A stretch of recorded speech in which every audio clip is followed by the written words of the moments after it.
어제 여야 대표 회담 결과를 두고 국민의힘 한동훈, 민주당 이재명 대표는 대체로 만족스럽다는 반응을 내놨습니다. 11년 만에 이뤄진 대표 간의 만남에 의미가 있다면서 실질적인 성과로 이어질 수 있도록 노력하겠다, 이렇게 입을 모았는데요. 국회 취재기자 연결해서 내용을 좀 들어보겠습니다. 임성재 기자.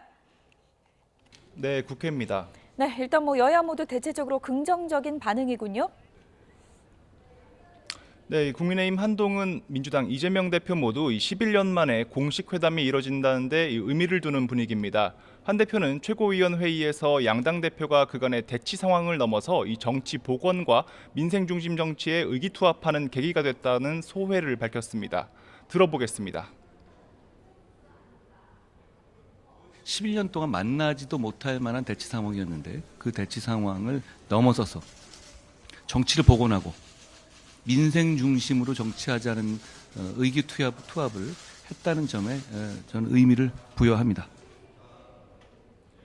이번 만남 한 번으로 모든 게 해결되지 않겠지만 앞으로 이 대표와 자주 만나기로 했다는 점도 강조했습니다. 다만 어제 이 대표가 공개 발언에서 언급한 계엄 준비 주장에는 자신의 귓속에 도청 장치가 있다는 얘기와 다를 게 없는 이 허무맹랑한 얘기였다고 날을 세웠습니다. 이어 이 대표 주장이 사실이 아니면 국기 문란에 해당한다며 이 근거를 제시하라고 요구했습니다. 이재명 대표 역시 아침 지도부 회의에서 상당히 진전된 대화와 공감이 있었다고 자평했습니다. 민생 부분에는 발표되지 않은 것도 있지만 상당한 실질적 합의가 있었다고 설명했습니다. 이 대표 발언 들어보겠습니다. 매우 허심탄회하고 솔직한 대화들이 오갔던 자리였기 때문에 앞으로 여야 관계에서 협력할 것은 협력하고 또 경쟁할 것은 경쟁하는 좋은 계기가 되지 않을까 기대합니다. 앞으로도 여야 관계에서 협력할 건 협력하고 경쟁할 건 경쟁하는 좋은 계기가 되지 않을까 싶다는 말인데요. 특히 민생 경제 회복을 위한 각종 조치 등 신속한 입법 성과를 내겠다고도 강조했습니다. 이 같은 두 대표의 발언은 맹탕, 빈손 등 회담 결과를 둘러싼 일각의 비판에 반박하는 차원으로도 풀이됩니다. 네, 대표 회담 결과를 두고 빈손 회담이다, 이런 비판도 적지 않은데요. 비공개 회담 관련해서는 지금 어떤 얘기들이 나오고 있습니까? 정치권에서는 모처럼의 여야 대표 회담 자체에 의미를 두면서도 이 최대 쟁점에선 합의에 이르지 못하는 한계를 노출했다는 지적이 나옵니다. 실제로 100여 분간 진행된 비공개 회담에선 이 쟁점 가운데 하나인 최상병 특검법을 두고 두 대표 간 의견 교환이 상당 부분 있었던 것으로 파악됐습니다. 회담에 배석한 민주당 조승래 수석 대변인은 YTN과 통화에서 이 한동훈 대표가 제3자 추천 방식의 특검 법안을 준비하고 있다고 말했다고 전했습니다. 공수처 수사 결과만 기다리는 등 현 상황이 보훈과 안보를 강조하는 보수 정당에 어울리지 않는다고 언급하며 한 대표 자신이 공언한 대로 특검법 의지가 있다고 피력했다는 주장인데요. 이에 국민의힘 곽규택 수석 대변인은 라디오 인터뷰에서 한 대표가 제3자 추천 특검법의 의지를 재확인한 건 맞다고 인정했습니다. 다만 실제로 준비하고 있단 말은 아니었고 어느 한 명이 결정한 일은 아니어서 이 당내 논의가 필요하다는 걸 강조한 발언이었다고 설명했습니다. 두 참석자는 또 한 대표가 이재명 대표에게 1심 결과를 승복하라고 발언했다는 전언을 두고서도 추가 설명을 내놨습니다. 조승래 수석 대변인은 관련 발언은 이 공개된 모두 발언에서만 있었고 이 비공개 회담에선 언급이 없었다고 선을 그었습니다. 앞서 해당 발언은 곽규택 수석 대변인이 기자들과 만난 자리에서 전해진 건데요. 곽 수석 대변인은 혼선이 있었다면서도 한 대표가 비공개 회담에서 이 국회의원 면책 특권을 제한하자는 얘기를 했고 이에 이 대표가 검찰 독재 때문에 그렇게 할 수는 없다며 이 불쾌한 표정을 지은 건 맞다고 전했습니다. 이번엔 원내 상황 알아보겠습니다. 오늘 22대 국회 출범 3달 만에 개원식이 드디어 열리죠? 네, 여야는 오후에 22대 국회 시작을 선포하는 개원식을 엽니다. 다만 윤석열 대통령은 오늘 개원식에 참석하지 않는데요. 이는 1987년 민주화 이후 처음 있는 일입니다. 여권은 국회가 정상화되지 않은 상황에서 이 대통령이 개원식에 참석할 수 없지 않느냐는 입장인 반면 민주당 등 야권은 불통 지도자라고 반발하고 있습니다. 개원식과 함께 여야는 100일간의 22대 국회 첫 정기국회에 돌입하는데 예산 심사와 민생 법안 처리 등에서 입장 차이가 커서 험로가 예상된다는 관측도 나옵니다. 이런 가운데 국회 국방위원회는 김용현 국방부 장관 후보자 인사청문회를 진행하고 있습니다. 이 최상병 순직 사건 수사 외압 연루설, 이 계엄설 등 각종 의혹을 두고 이 여야의 치열한 공방이 이루어지고 있습니다. 지금까지 국회에서 전해드렸습니다. 이번 여야 대표 회담에 대해서 대통령실은 국회 정상화의 계기가 되길 희망한다며 환영한다는 입장을 밝혔습니다. 하지만 국회 정상화 이후에 초대하는 게 맞다며 국회 개원식에는 윤석열 대통령이 가지 않겠다고 밝혔는데요. 민주화 이후 첫 불참 사례입니다. 권남기 기자입니다. 대통령실은 여야 대표회담 직후 곧바로 환영의 뜻을 나타냈습니다. 윤석열 대통령의 언급처럼 회담이 국회 정상화의 계기가 되길 희망한다며 이번 정기국회는 민생 정치의 첫걸음이 되어야 한다고 밝혔습니다. 앞선 기자회견에서 윤 대통령은 영수회담 관련 질문에 지금의 국회가 본연의 일을 해야 한다고 답했습니다. 저도 지금의 이 국회 상황이 정치를 시작하면서부터가 아니라 제가 살아오면서 처음 경험하는 상황이기 때문에 내부적으로는 한 대표가 주장했던 2026년도 의대 증원 유예 문제나 제3자 추천 최상병 특검 등이 도출되지 않은 것에 의미를 두는 분위기입니다. 용산 입장에선 여야 대표회담이 큰 쟁점 없이 무난하게 마무리됐다는 건데 대통령실 고위 관계자는 YTN과 통화에서 한 대표가 현실적인 선택을 한 것 같다고 평가했습니다. 다른 고위 관계자는 의료개혁의 본질과 동력을 유지하겠다고 말하는 등 한 대표의 기류가 조금은 달라진 것 아니냐는 해석을 내놓기도 했습니다. 다만 쟁점 사안에 명확한 입장이 없는 등 논의 가능성이 아직은 열려있다는 점에서 갈등의 불씨는 여전하다는 관측도 나옵니다. 민심이 다른 내용들이 많을 경우에는 그걸 반영하기 위해서 노력하는 게 집권 여당 대표의 임무입니다. 회담 모두 발언에서 이 대표는 종정 개엄안엔 계엄 해제를 막기 위한 계획도 있었다고 말했는데 국회의원들을 계엄 선포와 동시에 체포 구금하겠다라는 그런 계획을 꾸몄다는 얘기도 있습니다. 이거 완벽한 독재 국가 아닙니까? 이를 두고 대통령실은 거짓 정치 공세라고 반발했습니다. 대통령실 고위 관계자는 계엄령은 국회 과반이면 바로 해제되는데 엄청난 비난과 역풍을 감수하면서 왜 선포하겠느냐고 반문했습니다. 이런 가운데 대통령실은 윤 대통령이 국회 개원식에 참석하지 않는다고 밝혔습니다. 특검과 탄핵을 남발하는 국회를 먼저 정상화하고 나서 대통령을 초대하는 것이 맞다는 건데 1987년 민주화 이후 현직 대통령이 국회 개원식에 불참하는 건 처음이 될 것으로 보입니다. YTN 권남기입니다.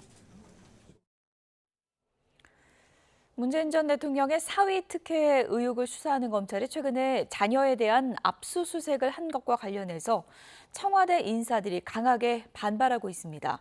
검찰은 일방적인 음해라면서 적법한 수사라고 강조했습니다. 황보영 기자입니다. 문재인 전 대통령의 딸 다혜 씨에 대한 압수수색에 청와대 국정상황실장을 지낸 윤건영 더불어민주당 의원이 먼지털이식 수사라며 강하게 비판했습니다. 먼지 털듯이 탈탈 털어도 나오지 않았던 것에 대해서 이제 정치 검찰의 목적이 뚜렷해지는 것 같습니다. SNS에 올린 글에선 검찰이 칠순 노모를 찾아가 겁박했고 문 대통령의 초등학생 손자의 아이패드를 압수했다고도 적었습니다. 앞서 임종석 전 대통령 비서실장은 이번 수사를 지나치고 정치적이라고 규정했고 청와대 민정수석을 지낸 조국혁신당 조국 대표는 기본 도의에 어긋나는 수사라고 주장했습니다. 거센 비판에 전주지검은 적법한 수사며 일방적 음해성 주장에 유감을 표한다고 밝혔습니다. 법원에서 적법하게 발부받은 영장 등의 기초에 필요한 한도 내에서 신중하게 수사하고 있다는 겁니다. 문 전 대통령 손자의 아이패드를 압수했다는 주장에 대해선 처음부터 압수한 적 없는 물품이라고 강조했습니다. 그러면서 지난 1월 문 전 대통령의 사위 주거지를 압수수색하는 과정에서 다혜 씨의 이메일 등이 저장된 사건 관련성이 인정된 다른 태블릿 PC를 압수한 것이라고 설명했습니다. 한편 지난달 30일 다혜 씨와 관련된 압수수색 영장에는 문 전 대통령이 뇌물수수 혐의의 피의자로 적시된 것으로 파악됐습니다. 2018년 3월 이상직 전 국회의원을 중소벤처기업진흥공단 이사장으로 임명하고 그 대가로 사위 서모 씨가 저비용 항공사 타이 이스타젯에 채용됐다고 본 겁니다. 검찰이 파악한 뇌물 액수는 약 2억 2천만 원으로 사위 서 씨가 타이 이스타젯의 전무이사로 영입된 2018년 7월부터 2020년 4월까지 받은 급여와 태국 이주비 등이 포함됐습니다. 그동안 검찰은 문 전 대통령 부부의 금융 계좌를 압수해 다혜 씨 부부와 오간 돈의 흐름을 추적해왔습니다.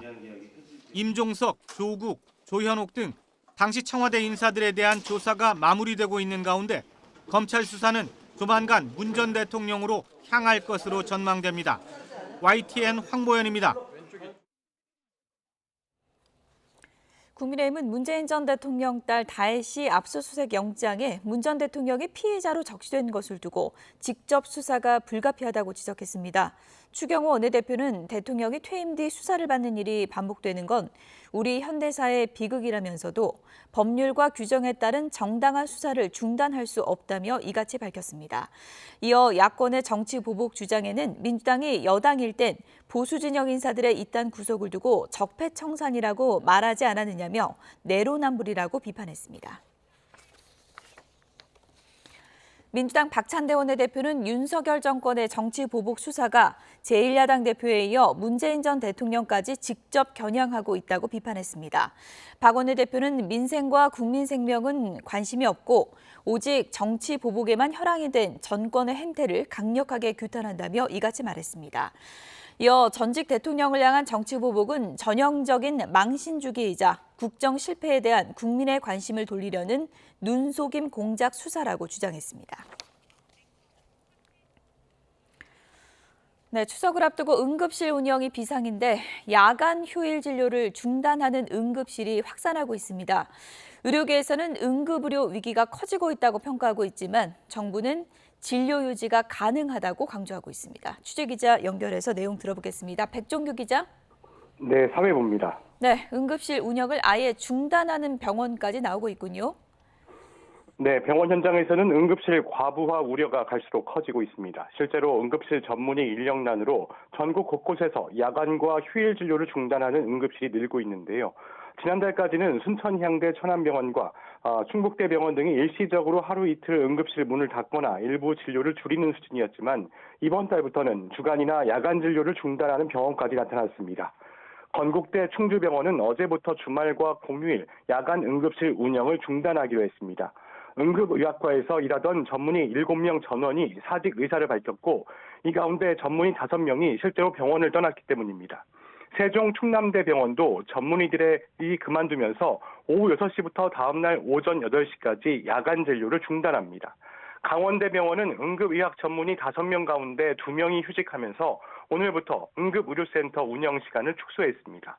최근 수도권 핵심 권역 응급의료센터인 아주대병원이 전문의 등 내부 구성원들과 응급실 과부하 대책을 논의하고 있는데 이 과정에서 매주 수요일 하루 응급실 운영을 중단하는 방안이 언급된 것으로 알려졌습니다. 추석을 앞둔 상황에서 이처럼 전국 곳곳 응급실 운영이 차질을 빚자 응급 상황에서 제때 치료를 못 받는 것 아니냐는 우려가 갈수록 커지고 있습니다. 지방자치단체들이 대책 마련에 나서기도 했지만 의료계에선 응급의학 전문의들의 휴직이나 사직이 이어지면서 운영에 차질을 빚는 대형병원 응급실이 계속 나올 것으로 전망하고 있습니다. 대한응급의학의사회와 전국의대교수협의회는 어제 응급실 상황과 관련해 성명을 냈는데요. 추석 명절을 앞두고 응급의료에 큰 위기가 눈앞에 보이는데 정부가 응급실 문만 열고 있으면 정상이라고 국민을 속이고 있다면서 부적절한 눈가리기식 응급실 위기관리 대책은 지금 상황을 악화시킬 뿐이라고 지적했습니다. 네, 지금 상황을 보면 현장을 지키는 의사들과 정부의 입장이 다른 것 같은데요.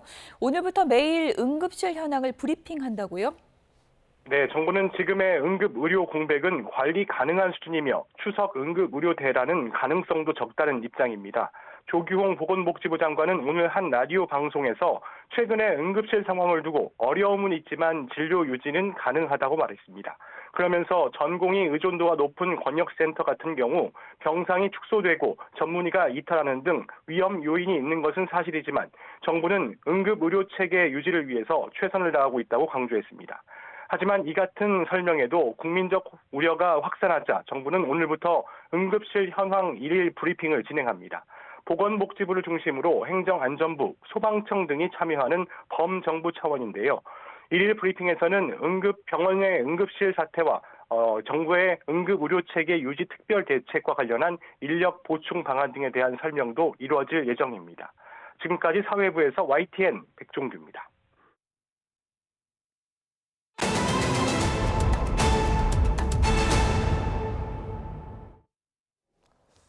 오늘 새벽 서울 가련동에서 음주운전 차량이 전신주를 들이받는 사고가 났습니다.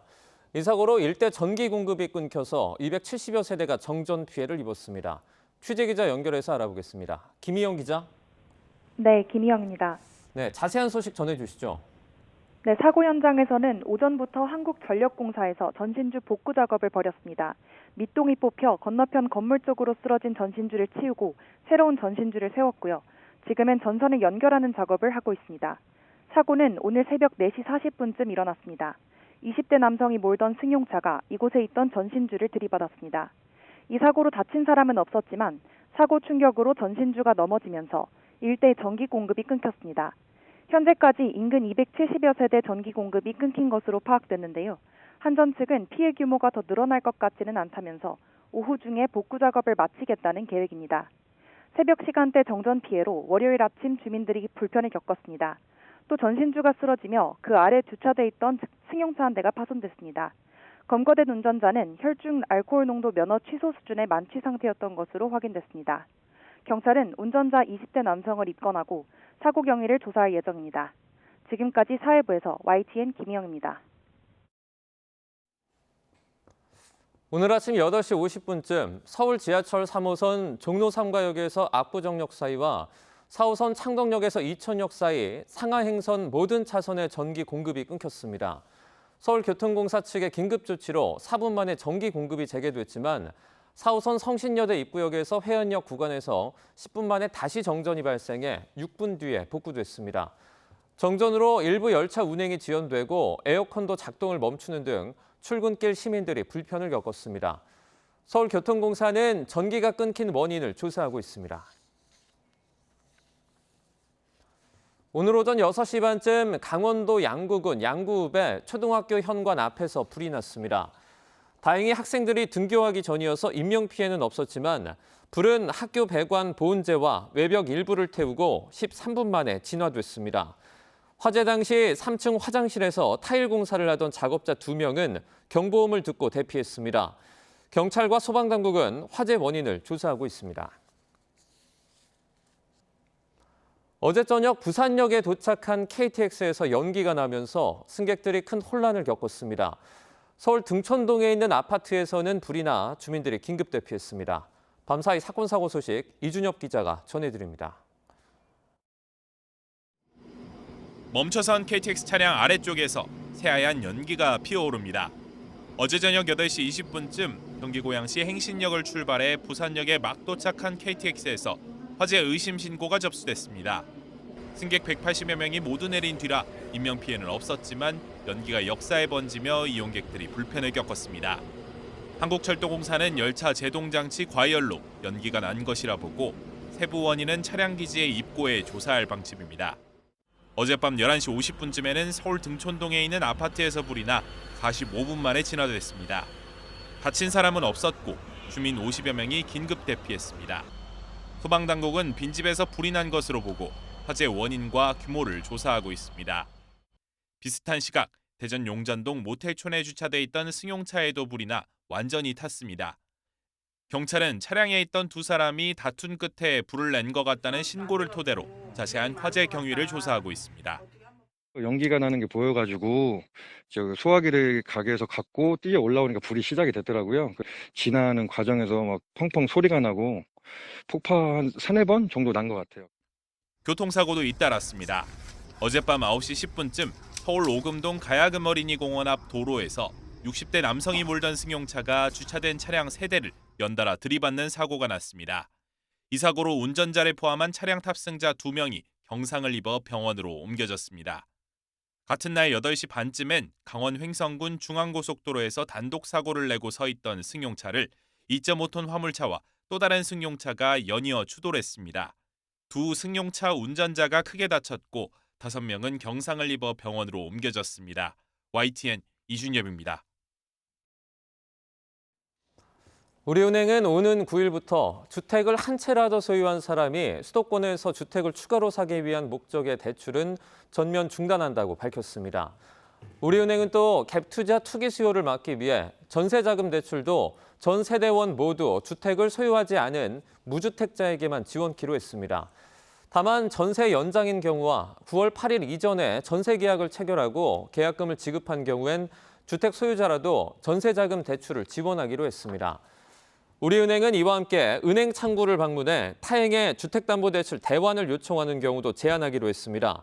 또 주택담보대출 최장 만기는 기존 40년에서 30년으로 축소하기로 했습니다.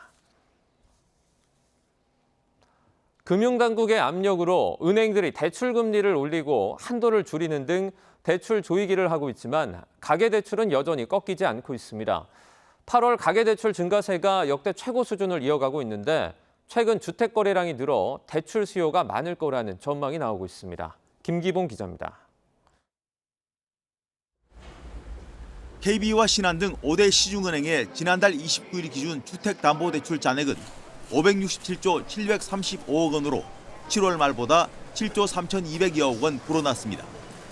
역대 월간 최대 증가폭이었던 7월과 큰 차이 없는 증가세를 보였는데 여기에 30일과 31일, 막바지 이틀간의 대출까지 합치면 전달의 기록을 깰 수도 있습니다. 주택담보대출뿐 아니라 신용대출도 석 달 만에 오름세로 돌아서 8월 들어 29일까지 8,200억 원 늘었습니다. 따라서 8월 전체 가계대출 증가폭은 8조 3,200여억 원으로 2021년 4월 이후 3년 4개월 만에 최대 기록을 세웠습니다. 8월 중순 이후 주요 은행들이 시행한 조건부 전세자금대출 중단, 주택담보대출 한도 만기 축소 등의 조치에도 대출 열기가 꺾이지 않는 모양새입니다. 집값 상승 기대감이 큰 상황에서 주담대는 여전히 늘어나고 있고 신용대출도 더 증가함으로써 가계부채 증가세는 지속되고 있는 것으로 분석됩니다. 그런데 가계대출 강세 현상은 당분간 계속될 거라는 전망이 유력합니다. 서울을 중심으로 전국의 주택 매매 거래량이 크게 늘어났기 때문입니다. 계약일자 기준으로 지난 7월 서울의 주택 매매 거래 건수는 아파트 8,700여 건을 포함해 11,700여 건으로 38개월 만에 최다를 기록했습니다. 7월 전국의 주택 매매 거래량도 전달보다 20% 이상 늘어났습니다. 주택 거래 계약 뒤 잔금을 치를 때 돈이 필요한 점을 고려할 때 당분간 대출 수요가 더 커질 거라는 분석입니다. 주택담보대출이 주택 거래 시점부터 약 두세 달의 시차를 두고 집행되기 때문에 당분간 가계대출 급증세가 확연하게 꺾이기는 제한적일 것으로 판단됩니다. 이런 가운데 이달부터 시작된 2단계 스트레스 DSR 규제가 대출에 얼마나 제동을 걸 수 있을지 관심이 모아지고 있습니다. 연소득 5천만 원인 경우 대출 한도가 수도권은 1,700만 원, 비수도권은 800만 원 정도 줄어들 것으로 추산됩니다. 금융당국은 스트레스 DSR로 위축되는 은행권의 대출이 제2금융권으로 넘어가는 풍선 효과 여부를 면밀히 살피기로 했습니다. YTN 김기봉입니다. 최근 서울 아파트 시장의 큰손으로 떠오른 연령대는 바로 40대인 것으로 나타났는데요. 주택담보대출 한도를 줄이는 2단계 스트레스 DSR이 시행이 되면 40대 매수세가 일부 줄어들 수 있다는 전망이 나왔습니다. 전문가의 말 직접 들어보겠습니다. 이제 지난 7월에 서울 아파트 40대 매입 비중이 약 2년 만에 처음으로 30대를 추월했다, 이런 이제 데이터를 보여주고 있는데요. 이게 전 연령대에서 가장 높다, 이렇게 분석이 되고 있습니다. 스트레스 DSR이 실시가 되면은 이 대출 규제에 40대가 훨씬 민감할 수밖에 없는 게 이제 가정의 경제적 부담이 40대가 굉장히 크잖아요. 네. 그리고 신생아 대출이나 뭐 생애 최초 구입 주택 구입 자금 같은 정책 자금 혜택을 대부분 30대가 이제 누릴 수 있기 때문에 40대가 이에 대해서 민감하게 반응을 할 거고, 그래서 결과적으로 이달부터는 이러한 이제 대출 막차를 활용한 매수세가 조금 주춤해지지 않을까라고 예상을 하고 있습니다. 네. 서울 등 내륙의 폭염특보가 대부분 해제된 가운데 오늘 서울은 낮 기온이 34일 만에 30도 아래에 머물 전망입니다. 또 가을이 시작되자마자 태풍 11호 야기가 발생했는데요. 취재기자 연결해서 기온과 태풍 전망 자세히 알아보겠습니다. 김민경 기자. 네, 김민경입니다. 네, 이제는 날씨가 좀 많이 선선해진 것 같은데요. 오늘 서울은 낮 기온이 한 달여 만에 30도 이하로 내려갈 것 같죠? 네, 오늘 서울의 낮 기온이 27도로 지난 7월 30일 이후 34일 만에 30도 아래로 예보됐습니다. 어제 서울의 낮 기온이 31.6도였는데 이보다 5도나 낮아지는 겁니다. 찬 공기를 동반한 기압골의 영향으로 비가 내리며 낮 동안 구름이 햇빛을 차단해 기온이 크게 오르지 못하기 때문인데요. 서울뿐 아니라 강릉 28도, 청주 29도 등 중부지방은 대부분 낮 기온이 30도를 넘지 않을 걸로 보입니다. 다만 여전히 폭염주의보가 내려진 남부는 해안을 중심으로 33도 안팎의 더위와 열대야가 나타나는 곳이 있을 걸로 보입니다.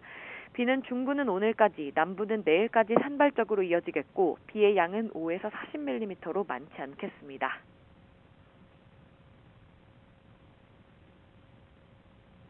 네, 태풍 소식도 좀 알아보겠습니다. 어제 11호 태풍이 발생했다고요? 네, 어젯밤 9시쯤 필리핀 해상에서 11호 태풍 야기가 발생했습니다. 태풍은 점차 북서진하며 중국 남부를 향할 걸로 보이는데요. 주 후반에는 중국 남동쪽 약 310km 부근 해상까지 북상하며 강하게 발달할 전망입니다. 태풍 이동 경로의 변동성은 있지만 한반도에 직접 영향을 줄 가능성은 적은 상황입니다.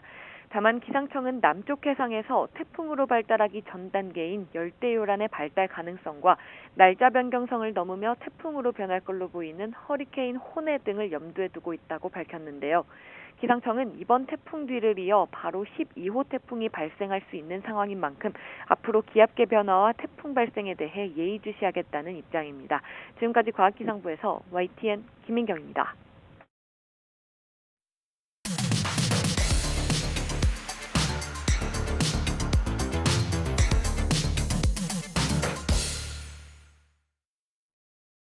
네, 각이 살아있는 정치평론 시사정각 시작하겠습니다. 오늘은 윤희석 국민의힘 선임 대변인, 서용주 맥 정치사회연구소장 두 분을 모셨습니다. 어서 오세요. 네, 안녕하세요. 네.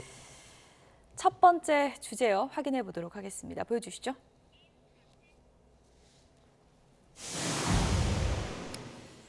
여야 대표 회담 긴 시간 진행은 됐는데 뚜껑을 열고 보니까 알맹이는 없었다. 이런 비판도 나오고 있습니다. 11년 만에 있었던 여야 공식 대표 회담인데요. 서용주 소장님, 네. 어제 긴 시간 회담이 있었는데 회담 끝나고 나올 때 여야 대표 두 분 중에 어느 분이 표정이 더 밝았을까요? 아무래도 전체적으로 들어갈 때나 나올 때나 이재명 대표가 좀 여유 있어 보이지 않았냐. 뭐 제가 뭐 예. 따로 뭐 어떤 당 관계자가 아니더라도 국민들이 봐서는 뭐 그런 데서 한동훈 대표가 매우 뭐 낙담한 그런 표정은 아니었으나 예. 상대적으로 이재명 대표가 좀 여유 있어 보였다라는 것이고요. 어제 그냥 내시를 보더라도 이게 알맹이가 없었다고 비판할 수 있으나 기본적으로 여야 대표끼리 회담 11년 만이라고 하잖아요. 정치의 물꼬가 튀었다는 점에서는요. 알맹이를 기대한다는 거는 조금 기대가 높지 않았나. 너무 성급한 겁니까? 저는 그냥 첫 술에 배부를 수 없는 회담이었다고 보고요. 기본적으로 한동훈 대표는 지금 당내에서 주도권을 잡지 못한 상황이고 야당 대표를 만난다는 자체만으로 한동훈 대표를 얻는 게 많은 것이에요. 또 이재명 대표도 정치의 어떤 물꼬를 트는 것을 본인 주도해서 가져왔기 때문에 따지고 보면 한동훈 대표에 대한 여러 가지의 좀 정치적 조언들이나 공감을 하지 않았을까.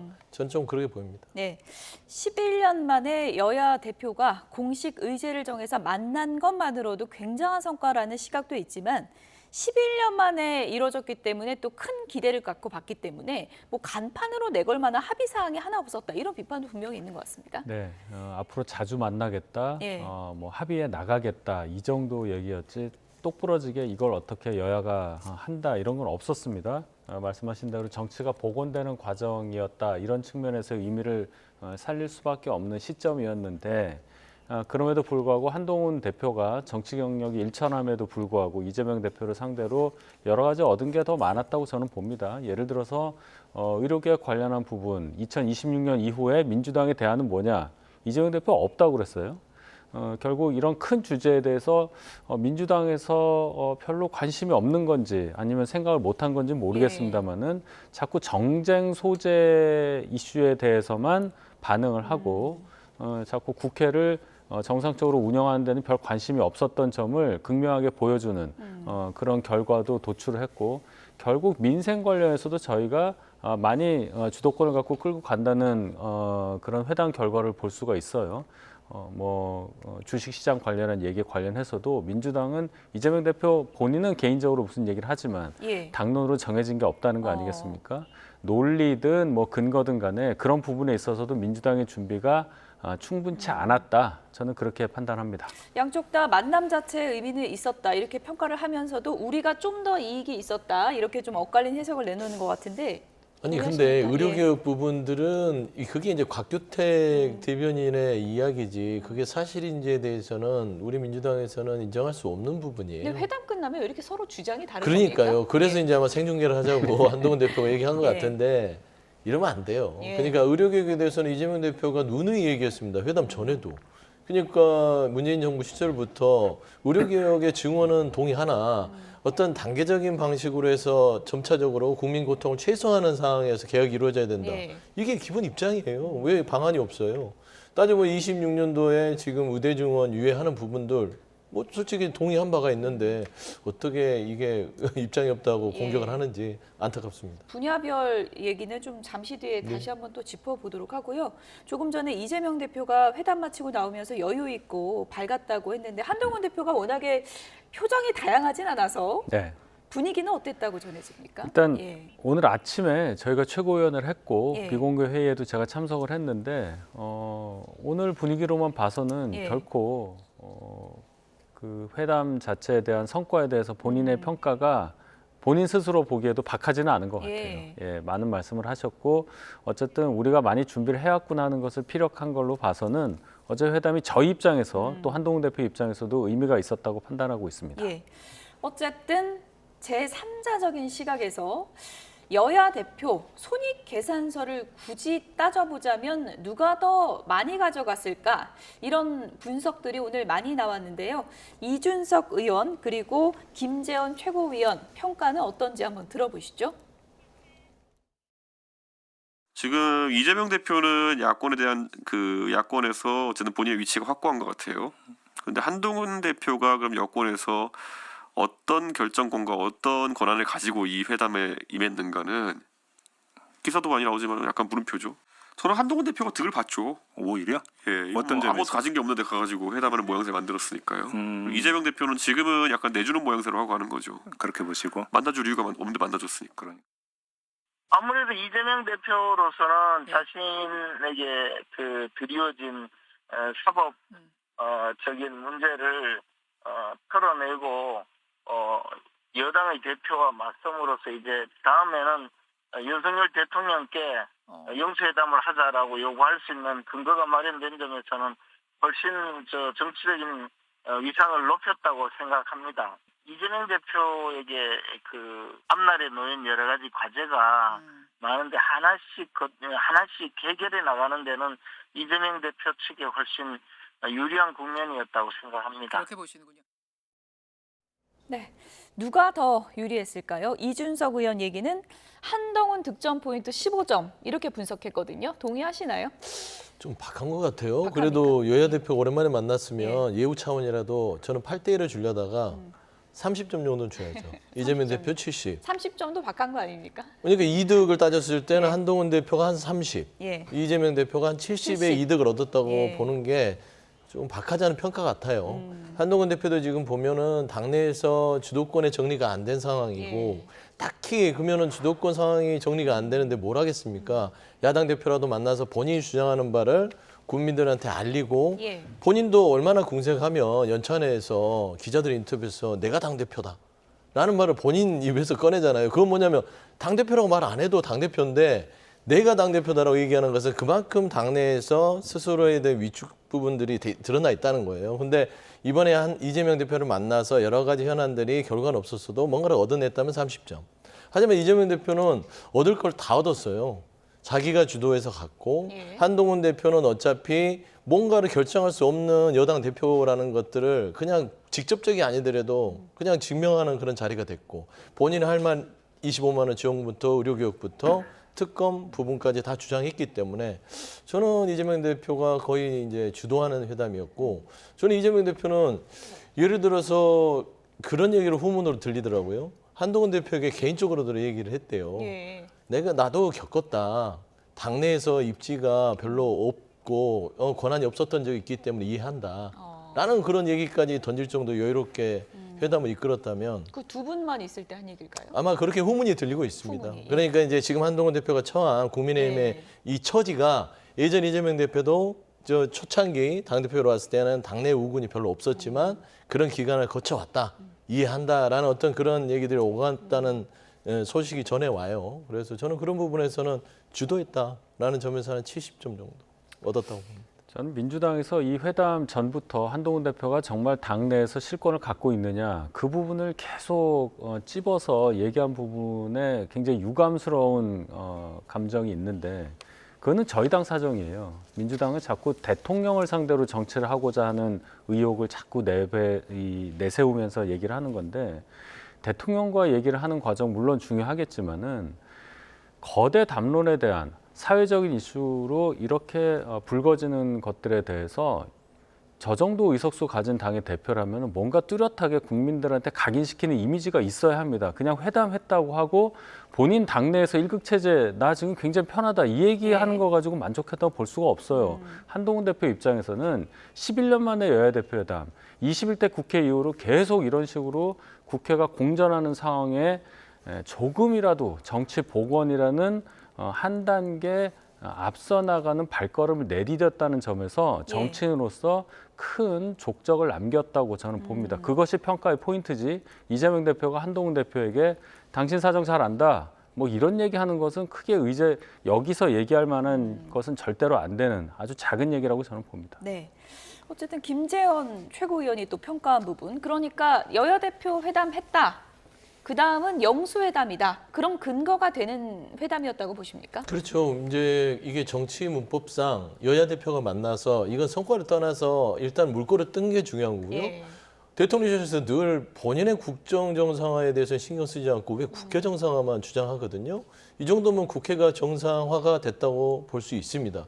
그러면은 영수회담을 통해서 국정 정상화를 통한 어떤 또 물꼬를 본인이 또 대통령 본인께서 선택해야 될 거 아닙니까? 그러면 영수회담을 해야 되는데 저는 한동훈 대표에 대한 평가를 좀 세 가지로 축약을 하자면 뭘 줄 수도 뭘 받을 수도 없는 그런 상황에서 여야 회담을 진행했다. 용산의 눈치를 봤다라고 볼 수밖에 없어요. 최근 들어서 의료계에 대해서 각을 세웠는데 국민의힘은 거기에 대해서 의제를 올리지도 못했습니다. 그리고 거기에 대한 어떤 대안 자체도 더 수그러들었고 그다음 25만 원 지원금도 현금 살포라고 규정해버렸어요. 최소한 용산의 눈치를 안 본다면 25만 원의 지원금에 대해서 집권 여당이 얼마나 좋겠어요. 그거 해야죠. 근데 거기에 대해서 이런 제가 거절했고 특검 부분도 본인이 정말 의지를 높게 사서 내가 본인이 할 것처럼 했는데 뒤로 뒷걸음질 쳤지 않습니까? 당내 의견이 아직 조율되지 않아서 조금 시간을 주십시오. 이렇게 궁색하게 한 세 가지를 물러났기 때문에 저는 영수회담으로 이재명 대표는 풀 수밖에 없다고 판단했을 것이다. 그래 보입니다. 예. 어쨌든 뭐 한동훈 대표가 뭘 할 수 있냐 민주당이 계속해서 그 부분을 좀 지적하고 있는데 어제 여야 대표 모두 발언에서도 서로가 아픈 곳을 한 번씩 찔렀습니다. 어떤 얘기인지 들어보시죠. 곧 나올 재판 결과들에 대해서 국민의힘은 설령 그 결과가 마음에 들지 않더라도 선을 넘는 발언이나 공격을 자제하겠습니다. 그러니 민주당도 재판 불복 같은 것은 생각하지 않으실 것이라고 저는 기대합니다. 무죄를 확신하고 계시는 듯하니 더욱 그렇습니다. 이제 결단하셔야 됩니다. 입장이 난처한 거 이해합니다. 그러나 공당이란 또 국민을 대표하는 정치인이란 자신이나 개인 또는 주변의 특별한 문제 때문에 국민적 대의를 벗어날 수는 없는 것 너무 잘 아실 겁니다. 네. 각자 아픈 곳을 한 번씩 찔렀습니다. 재판 결과 가을에 나올 텐데 인정해라. 이거 뭐 면전에서도 얘기한 겁니까? 어제 회담에서? 글쎄요, 뭐 진짜 실제 회담에서 뭐 또는 독대하는 과정에서 그랬는지는 제가 모르지만은 예. 어쨌든 뭐 아픔의 정도는 정말 차원이 다른 얘기입니다. 솔직히 말씀드려서 왜 한동훈 대표가 이 얘기를 했느냐. 제가 볼 때 최근에 민주당에서 자꾸만 1심 판결을 앞에 두고 조금 도를 넘는 정치 공세를 하고 있다고 판단했기 때문이라고 저는 봐요. 예를 들어서 없는 죄를 만들어서 유죄 판결을 내면 국민적인 저항에 직면할 거다. 민주당 내에 여러분들이 그런 얘기를 합니다.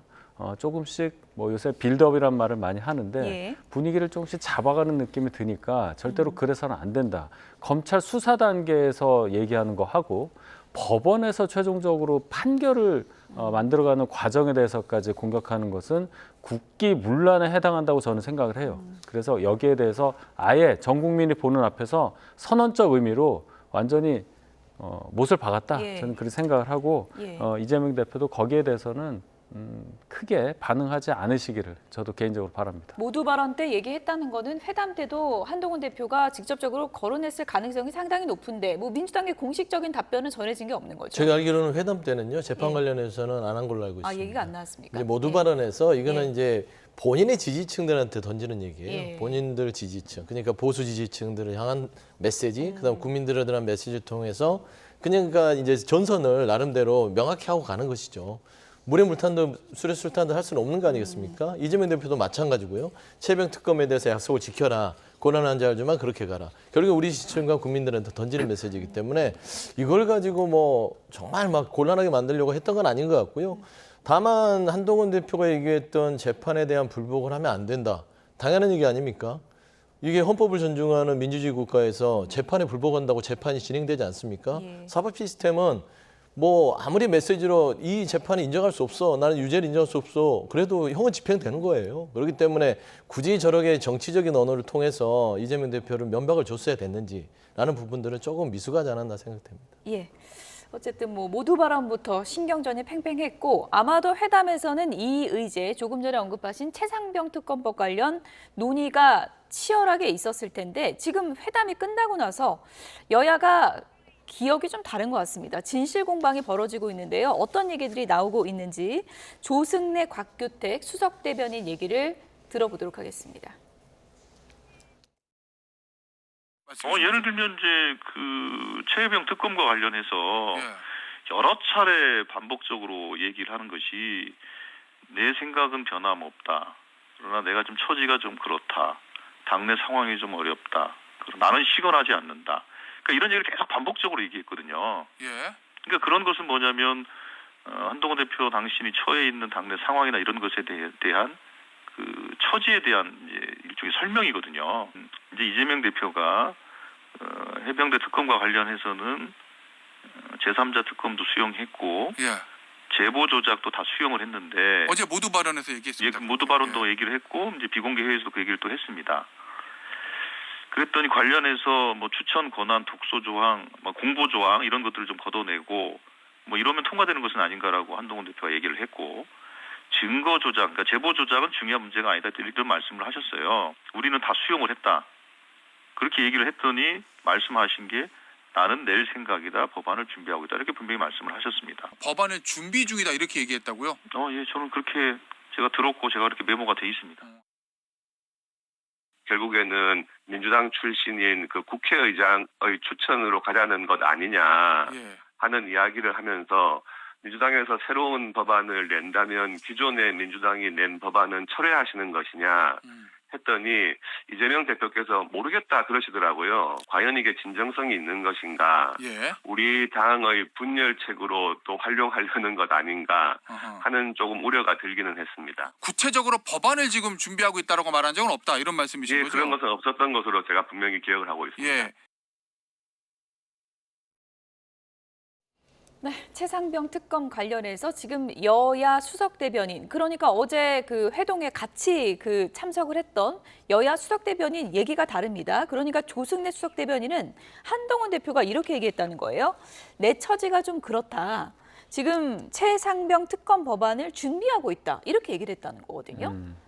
뭐 준비했다는 말은 없었다는 게 또 저희 수석 대변 곽규택 대변인의 얘기잖아요. 그러니까 준비했다고 준비 중이다. 준비 중이라고 해석을 하고 있는 걸로 보여요. 예. 저희 입장에서는 아직까지 당내 의견을 특히 이제 원내 의견을 모을 만한 어떠한 과정도 없었습니다. 저희는 민주당과 달라요. 일극 체제가 아니기 때문에 많은 분들의 얘기를 들어야 하는 입장이고 예. 이제 당대표 된 지 한 달 조금 지났는데 그러한 큰 문제에 대해서 뭔가 의견을 모을 만한 과정을 밟을 그런 물리적인 상황이 안 됐었다는 거예요. 예. 거기에 대해서 자꾸 민주당은 뭐 8월 26일까지 뭘 내라 이렇게 시한을 예. 또 정해서 얘기하는 것조차 예. 도움이 안 된다. 이 얘기는 아마 한동훈 대표가 하신 걸로 저는 들었는데 결국 민주당에서 진정성을 갖고 이 법안에 특검 법안을 통과시키려고 정말 원한다면은 네. 저희의 상황도 감안을 해서 같이 갈 생각을 해야지 자꾸만 한동훈 대표는 당내에서 입지가 적고 준비한다고 했는데 왜 안 하냐, 왜 발의를 안 하냐 이런 식으로 정치 공세하는 것은 특검 법안 통과에 대한 진정성조차 의심받는 행위이다. 저희는 저희 나름대로 과정을 밟아서 예. 저희의 최종 결론을 낼 것이다. 이렇게 그러니까 말씀드리겠습니다. 준비 중이다 이런 말을 하지 않았다는 게 이제 국민의힘 입장인 거죠. 저는 그렇게 예. 봤습니다. 예.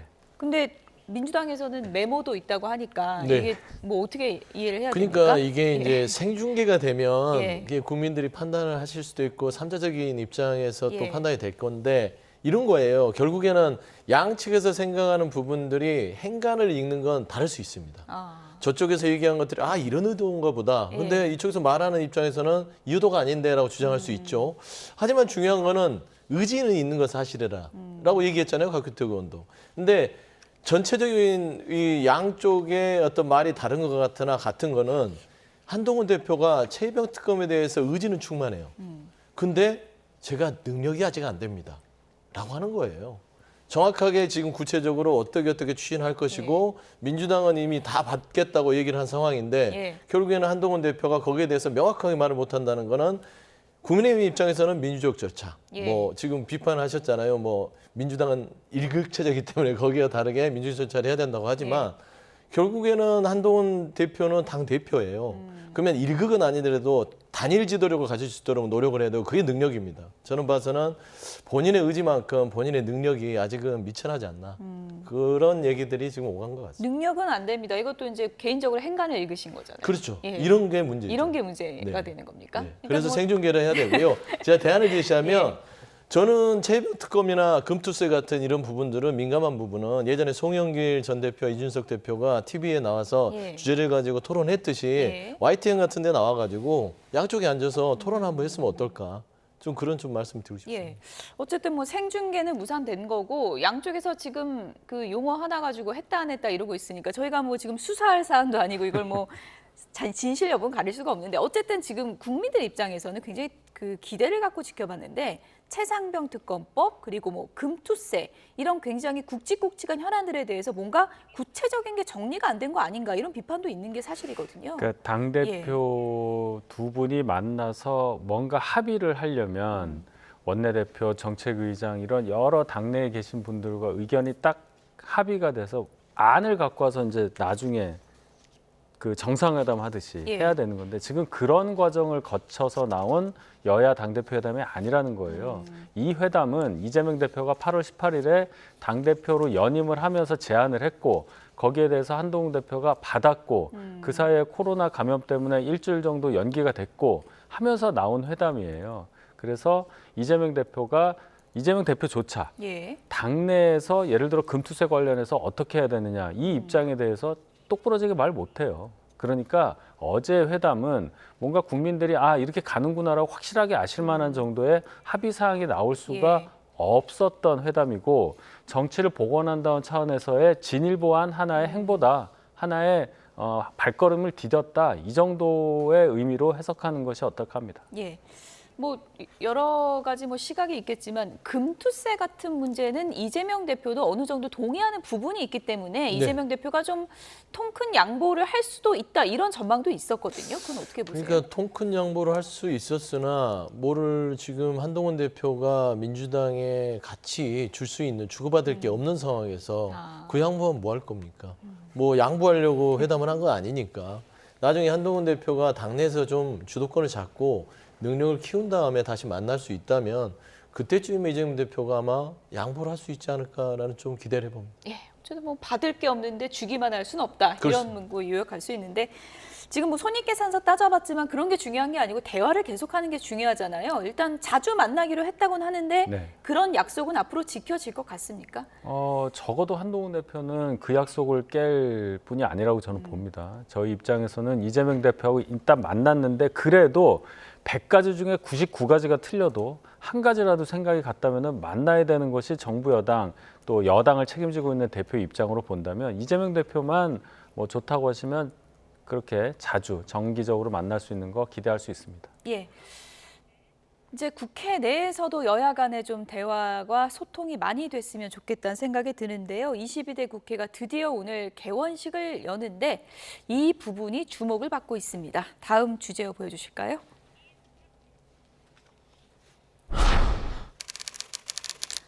네, 개원식 윤석열 대통령이 결국 불참한다. 이렇게 입장을 밝혔습니다. 이게 뭐 민주화 이후 처음이라고 하는데요. 네. 예. 그러니까 지금 정치 실종 부분에 대해서 우리가 얘기를 많이 하지 않습니까? 양 극단의 정치가 민생을 챙기지도 못하고 거의 분쟁 수준의 정쟁을 하고 있다라는 말이 있습니다. 근데 결국 돌이켜보면 지난 2년 10개월간 정치 실종을 누구 때문에 이렇게 됐나 곰곰이 돌아보면 용산이에요. 윤석열 대통령이 개입하는 순간 정치는 깨지기 시작합니다. 저는 단적인 예도 이겁니다. 87년 정치민주화 이후에 대통령이 국회의 개원식에 참석하진다는 게 말이 됩니까? 이유도 참 이유 같지 않습니다. 국회가 정상적으로 돌아가지 않기 때문에. 정상적으로 돌아가지 않으니까 더 오셔가지고 당부의 말씀해야 되는 거 아닌가요? 저는 어떻게 그런 사고방식을 갖는지에 대해서는 참 의문이고 윤석열 대통령의 호가 있는지는 모르겠으나 세인들이 만에 하나 대통령의 호를 지어준다면 거부 윤석열 대통령이라고 하지 않을까 좀 생각이 듭니다. 예.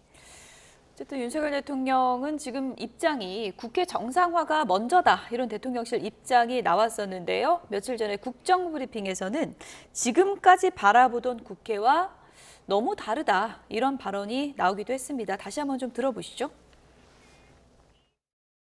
저도 대통령이지만 국민의 한 사람으로서 국민들과 같이 국회를 바라볼 때 뭐 잘하고 못하고는 둘째 문제고 이게 좀 정상적으로 이렇게 기능을 해야 되지 않겠나. 해야 될 본연의 일을 좀 해야 되지 않겠냐. 지금 뭐 인사청문회라든지 뭐 다양한 뭐 청문회들을 바라보고 있으면은 좀 제가 이때까지 바라보던 이런 국회하고 너무 달라서 저도 좀 한번 깊이 생각을 해보겠습니다. 네, 지금까지 바라보던 국회와는 너무 다르다. 국회 정상화가 먼저 돼야지 가는 거 아니냐라는 게 대통령실 입장인데요. 어떤 게 전하고 좀 다르다고 얘기하는 걸까요? 예를 들어서 국회에 대통령이 뭐 시정연설을 하면서 방문을 하게 될 경우에 아무리 대통령의 어떤 행보가 마뜩치 않다 하더라도 민주당이 과거에 얼마 전까지 보여줬던 그런 모습은 아니었단 말이에요. 대통령과 악수하는 과정에서 뭐라고 얘기를 한다든지 김용민 의원이 그랬죠. 그런 모습이 또 연출되면 어제 여야 대표가 만나서 그래도 정치 복원의 한 걸음을 내디딘 상황에서 또 전국이 냉랭해지는 게 아니냐. 민주당 의원들 중에는 죄송한 말씀이지만 분명히 그런 돌발 행동을 하실 수도 있는 분들이 저는 계시다고 봐요. 그럼 대통령 입장에서도 그것을 또 감내하면서까지 참석한 데 의의를 둬야 되느냐는 판단을 하셨을 걸로 저는 생각을 합니다. 대통령께서 말씀하신 국회 정상화가 먼저다라는 것이 국회에 속해 있는 민주당 그리고 저희 당도 마찬가지죠. 어떤 의미를 주는가 양당 공히 고민해 봐야 할 시점이라고 저는 생각합니다. 예. 뭐 국회 정상화 얘기가 나왔는데 어쨌든 지금 이재명 대표가 영수회담도 필요하다고 이제 주장을 하고 있는 상황이어서 네. 또 일각에서는 뭐 전현희 의원 최근 발언이라든지 그런 부분에 대해서는 민주당도 좀 당 차원에서 사과를 하면 그런 부분이 좀 풀리는 물꼬가 트이지 않을까 또 이렇게 보는 시각도 있거든요. 어떻게 보세요? 근데 국정을 하는 대통령께서 저 정도의 품을 가지고 어떻게 국정 운영을 할까라고 국민들이 생각할 것 같아요. 왜 국정 운영이 이런 식으로 정말 최하위의 평가를 받느냐라는 것은 대통령이 저런 성정입니다. 좀 품 넓게 그다음에 본인이 뭔가 좀 이렇게 여야 협치의 이 메신저 아니면 중재자로서 역할을 해야 되는데 여야 가리지 않고 본인의 감정이 상하면요. 막 저렇게 좀스러운 행동을 합니다. 예를 들어서 최근에 의료개혁 관련해서 한동훈 대표가 의대 정원에 대해서 각을 세우니까 밥자리도 취소하잖아요. 연찬회도 안 옵니다. 그러니까 좀스럽다고 평가를 받는데 또 이 대통령께서 이 국회 개원식 부분도 딱 그거잖아요. 이런 국회를 본 적이 없다. 왜 그러겠습니까? 이런 국정 운영을 본 적이 없어요. 인사청문회를 보면 답답하다고요? 국민들이 김문수 고용부 장관 이런 분들 보면요. 속이 터져 나갑니다. 그런데도 불구하고 본인은 되게 국정 운영을 잘하고 있고 본인의 반대하는 세력이 있기 때문에 나는 국회를 안 보겠다. 입법부가 어떤 것입니까? 민의의 전당입니다. 국회를 무시한다는 거는 국민의 의사를 솔직히 무시하는 거하고 똑같은 거기 때문에 저는 이 부분에 대해서는 대통령께서 참석하는 게 좋았다 평가됩니다. 굳이 뭐 불참까지 할 이유가 있느냐 여러 배경에 대해서 이런저런 얘기가 있는데 뭐 야당도 그렇지만 지금 뭐 여당과도 편치 않으니까 안 오는 거 아니냐 이런 시각도 분명히 있거든요. 그 부분에 있어서 저희 뭐 정부와 여당 간의 대통령실과 여당 간의 관계가 고려될 사항은 저는 아니라고 생각합니다. 지금 국회 상황이 나빠도 너무 많이 나쁘니까 대통령이 그런 거 아니겠어요? 국회의장의 우원식 국회의장의 국회 운영이라든지 여러 상황을 볼 때 또 계속 이어져 오고 있었던 뭐 정청래, 최민희 두 의원에 의한 뭐 청문회 과정 이런 것들을 볼 때 과연 그동안 봐왔던 민주화 이후 쭉 진행되어 왔던 정치 상황과 같으냐 전혀 저는 아니라고 봅니다.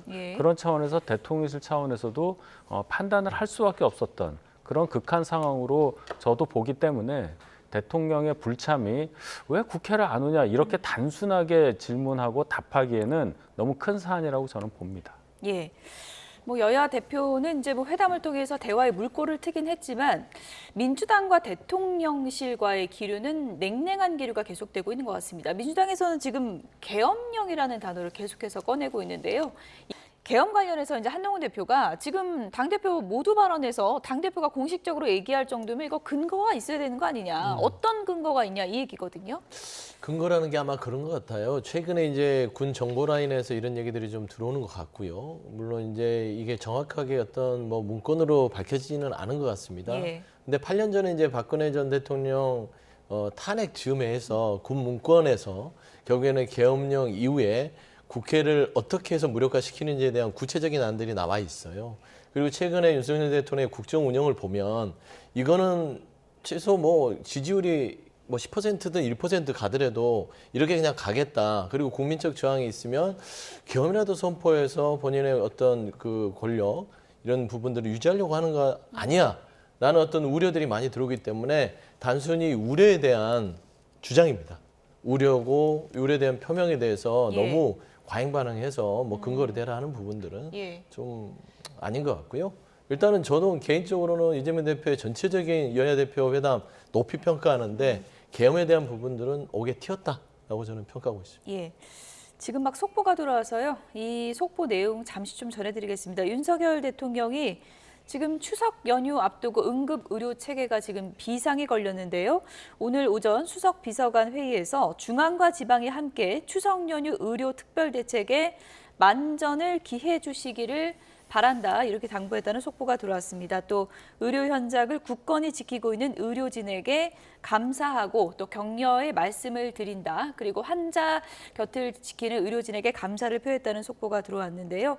잠시 뒤에 저희가 의료 현장을 지키고 있는 의료진의 입장도 직접 들어보는 시간도 마련했습니다. 윤석열 대통령이 추석 연휴 앞두고 지금 응급 의료 체계 비상 걸렸다 이런 얘기가 전해지고 있는데 특별 대책에 만전을 기해야 한다 이런 얘기를 조금 전에 했다는 속보가 들어왔습니다. 마지막으로 두 분께 이거 관련 내용을 좀 여쭤보죠. 여야 대표 회담에서도 지금 응급 의료 대책에 대해서 얘기가 오간 걸로 알려져 있고요. 그리고 이제 이재명 대표도 한동훈 대표가 내놨던 2026년 유예안 이 부분은 뭐 대안이 될 수 있다 이렇게 얘기한 걸로 전해졌는데 어제 뭐 좀 진전된 얘기가 모아지거나 이런 거는 따로 없는 건가요? 진전된 얘기가 있으려면 저희가 2026년 이후에 대책을 민주당이 갖고 있느냐 이렇게 질문했을 때 민주당에 답이 있었으면 뭔가 좀 얘기를 했을 텐데 대안이 없다고 이재명 대표가 답을 했어요. 많이 연구를 안 하신 것 같고 이것보다도 중요한 일이 지금 없을 텐데 있지도 않은 계엄 관련한 어떤 의혹에 대해서 의혹도 아닙니다. 제가 볼 땐 누가 이 얘기를 꺼냈는지 모르겠는데 여기에 대해서만 찬착하고 있기 때문에 어제 그 부분에 대해서는 특별히 진전된 건 없다.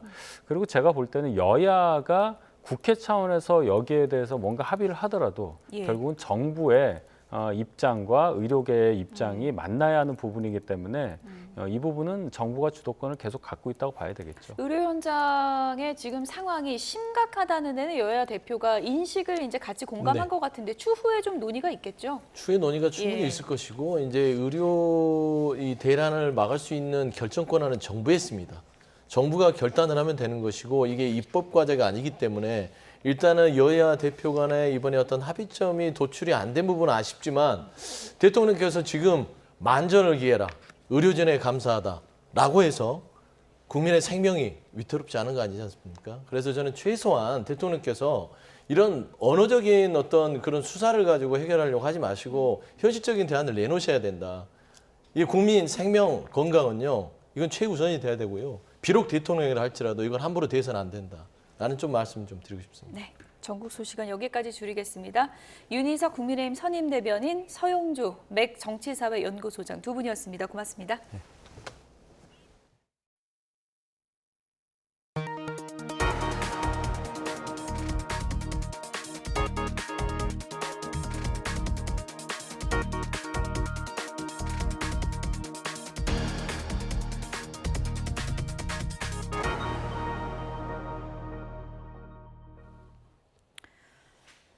네, 신뢰하고 사건을 맡겼던 변호사가 알고 보니 소송을 하지도 않고 승소했다고 거짓말을 했다면 어떠시겠습니까?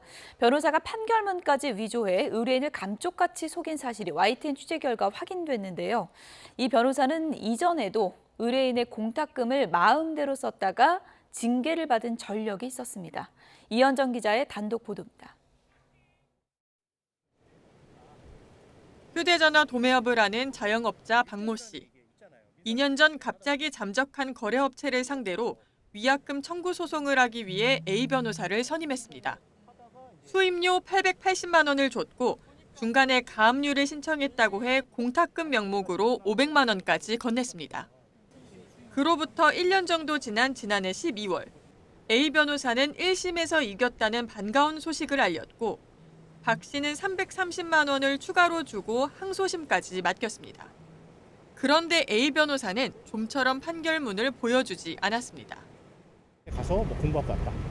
뭐 몸이 안 좋아서 뭐 이렇게 병가를 냈다. 뭐 이런 식으로 얘기를 해서 계속 차이피를 미루는 거예요. 수개월 뒤 판결문을 건네받긴 했는데 뭔가 이상하다고 느낀 박 씨는 직접 법원을 찾았고 사건이 접수된 적조차 없다는 충격적인 이야기를 들었습니다. 판결문도 정교하게 위조된 가짜였습니다. 해당 변호사가 승소했다며 보내준 판결문인데요. 그 시체부터 형식까지 실제 판결문과 똑같습니다. 하지만 자세히 보면 재판부의 서명과 도장도 빠져 있고 판사들도 해당 법원에는 없는 엉뚱한 이름들입니다. A 변호사는 박 씨를 속인 사실을 인정했습니다. 한다는 소리가 일단 미안하다. 자기가 지금 뭐 번아웃이 왔다. 두 번째로 뭐 자기가 3억 원의 사기를 당했다. 그래서 지금 멘탈이 많이 안 좋다. 그런데 YTN 취재 결과 A 변호사의 비위 의혹은 이뿐만이 아니었습니다. 이전에도 다른 사건 의뢰인이 맡긴 담보 공탁금을 마음대로 썼다가 대한변호사협회로부터 과태료 2천만 원을 부과받았던 것으로 확인됐습니다. 취재가 시작되자 A 변호사는 박 씨에게 합의 의사를 적극적으로 밝혔는데 취재에는 응하지 않았습니다. 기자님인지 제가 신호도 잘 모르고요. 취재에 응할 이유가 없다니까요. 설명할 수 있는 기회를 드리는 거라고요. 그러니까 그 기회 안 주셔도 돼요. 박 씨와 동업자는 1년여 동안 거짓말에 속았다는 사실에 충격받아 정신과 치료까지 받는 상황. 막 공황장애 오고 아무도 얘기를 못 믿겠는 거예요. 의사 맞냐고. 의사 선생님한테 여쭤봤어요. 이들은 변호사를 상대로 조만간 법적 대응에 나설 계획입니다. YTN 이현정입니다. 딥페이크 성범죄를 수사하는 경찰이 텔레그램 법인에 대해서 입건 전 조사에 착수했습니다. 경찰청 국가수사본부 관계자는 최근 텔레그램을 중심으로 딥페이크 성착취물이 제작, 유통되는 것과 관련해 허위 영상물 방조 혐의로 텔레그램 법인을 내사하고 있다고 밝혔습니다. 경찰이 텔레그램 법인을 상대로 내사에 나선 건 이번이 처음입니다.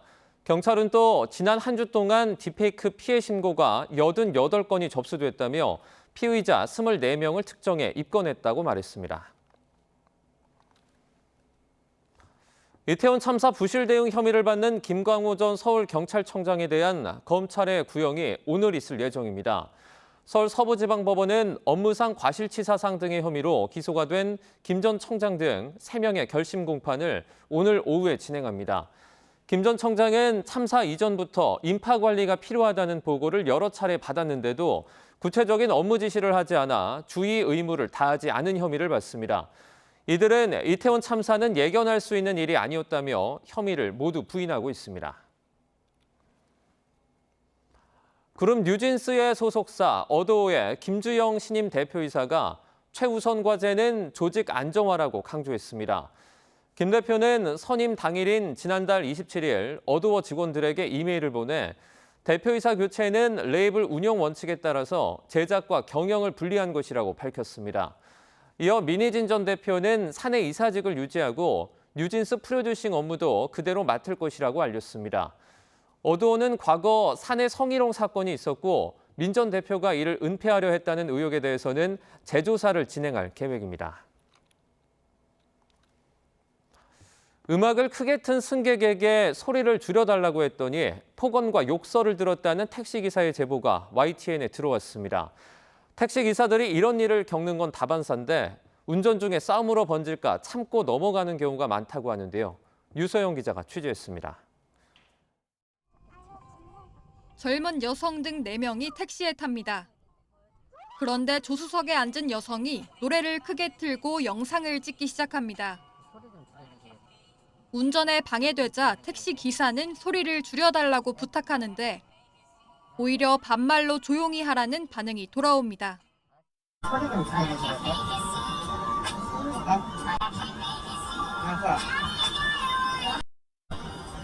아씨. 기다려, 찍고 싶잖아. 소리 좀 줄여주세요. 소리 좀 줄여주세요. 찍었는데? 그러니까.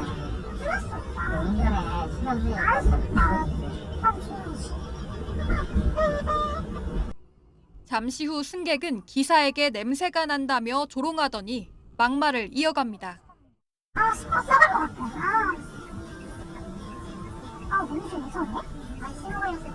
이봐요. 아가씨는 음료수 안 나? 주세요. 아가씨인데 너라는. 더 이상 운행이 어렵다고 판단한 택시기사가 내려달라고 하자 승객은 그럼 돈을 내지 않겠다며 욕설을 내뱉습니다.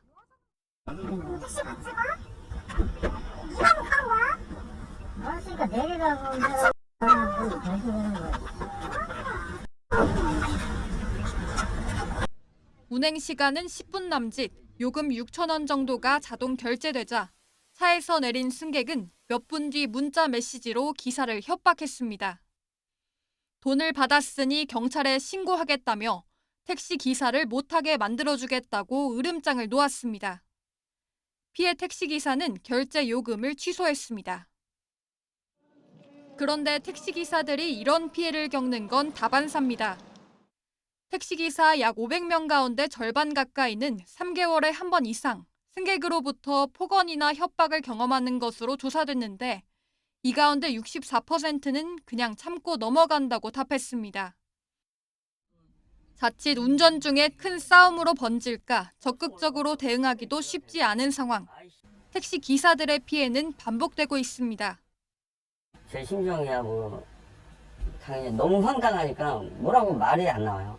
바람은 다른 택시 타셔도 이러지 않았으면 하는 바람이죠. YTN 유서연입니다. 핫한 이슈를 전문가에게 묻습니다. 이슈콜입니다.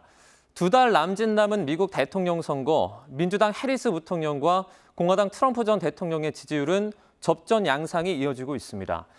2016년 트럼프의 대통령 당선을 유일하게 예측했던 트라팔가 그룹이 주요 경합주인 미시간, 펜실베니아, 그리고 위스콘신주를 대상으로 진행해서 현지 시간 지난달 31일 공개한 여론조사에서 트럼프의 지지율은 오차 범위 내에서 해리스에게 앞서거나 또는 보시는 것처럼 동률을 기록했습니다. 같은 날 공개가 된 다른 여론조사도 있습니다. 인사이더 어드밴티지가 이 경합주인 조지아, 네바다, 애리조나, 노스캐롤라이나를 대상으로 진행한 여론조사에서도 앞선 여론조사와 유사한 결과를 보시는 것처럼 똑같이 나타내면서 트럼프가 근소하게 우세한 모습을 보였습니다. ABC 뉴스와 여론조사 기관 입소스가 현지 시간 1일 공개한 여론조사에서는 해리스가 50%의 지지율을 얻어서 트럼프보다 4%포인트 앞서면서 이 엎치락, 뒤치락, 접전 양상을 계속 나타냈습니다. 각 당의 대대적인 전당대회에 이어서 무소속 케네디의 대선 중도 하차와 그리고 트럼프 지지 선언 등에도 어느 한쪽의 승리를 장담하기 어려운 상황이 이어지고 있는데요. 미국 대선의 판세 분석과 우리나라에 미치는 영향까지 전문가 연결해서 알아보겠습니다. 민정은 국립외교원 미주연구부 교수가 전화로 연결돼 있습니다. 교수님 나와 계시죠? 네, 안녕하세요. 네. 이 각 당의 화려한 전당대회가 끝나고 또 케네디 주니어가 중도 하차에 이어서 트럼프 지지를 선언하기도 했습니다. 이런 이슈들에도 한쪽 쏠림 현상 없이 여전히 접전 박빙이 이어지는 것 같거든요. 전당대회 컨벤션 효과는 없었다 이런 분석이 나오고 있는데 이 부분 어떻게 보십니까? 예, 최근 미국 언론에서 민주공화 양당의 전당대회 끝났는데 컨벤션 효과라고 그래가지고 전당대회 끝난 이후에 해당 정당의 지지율이 한 3에서 5% 정도 이렇게 상승하는 이런 그 모습이 과거에는 보였었는데 올해는 그런 모습이 안 보인다고 지적을 한 건데요. 그것에 대해서 아무래도 민주공화 양당의 지지층들이 딱 결집했기 때문에 그러한 측면에서 변동이 크지 않았다. 이렇게 보고 있는 것 같습니다. 네. 그럼에도 불구하고 트럼프와 해리스의 여론조사, 양자 여론조사 결과를 좀 복기를 해보면 네. 어쨌든 해리스 후보의 지지율이 지속적으로 상승하는 그런 추세는 계속 확인이 되고 있거든요. 그러니까 그렇기 때문에 현재 트럼프 대 해리스 양자 여론조사 결과에서 엎치락뒤치락하는 모습이 보여지고 있고 그리고 주요 경합주에서도 해리스 후보가 여론조사 평균을 냈을 때 승리한다는 결과도 여러 나오고 있거든요. 그런 것을 본다면 해리스 후보의 돌풍이 상당히 지속되고 있다고 볼 수 있는 것이고 네. 그런 측면에서 공화당 캠프라든지 공화당 관계자들은 굉장히 걱정하고 있을 거다 생각하고 있습니다.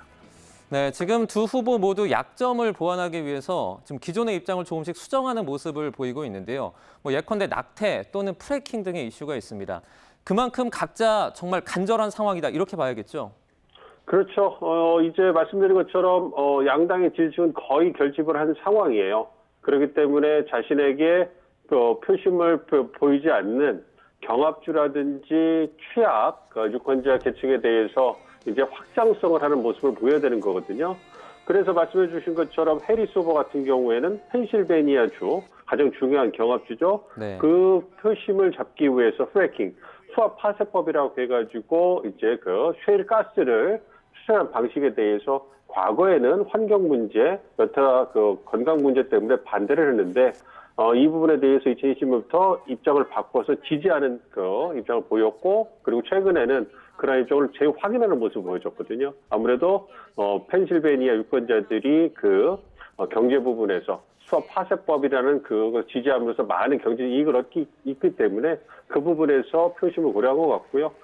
트럼프 전 대통령 같은 경우는 낙태라든지 여성의 재생산권에 있어서 굉장히 모호한 입장을 취하고 있죠. 아무래도 2020년 중간선거 이후로 낙태권 이슈가 굉장히 중요한 선거 이슈로 부각이 되고 있고 올해도 그러리라는 전망이 우세하기 때문에 그런 측면에서 전통적인 공화당 후보들은 낙태권을 반대하는 이런 입장이었거든요. 그래서 트럼프 전 대통령도 공화당 후보가 된 이후에는 낙태권을 반대하는 입장을 보이다가 이제 최근에 아무래도 여성 표심이 중요하다고 생각을 해서 낙태권에 대해서 굉장히 모호한 지지하는 것 같으면서도 다시 입장을 바꿨다가 굉장히 혼란스러운 모습을 보여주는 걸 보면 아무래도 말씀해 주신 것처럼 이러한 그 자신에게 약한 고리인 그러한 표심을 잡기 위한 그런 노력을 적극적으로 하는 것이다 이렇게 생각을 하고 있습니다.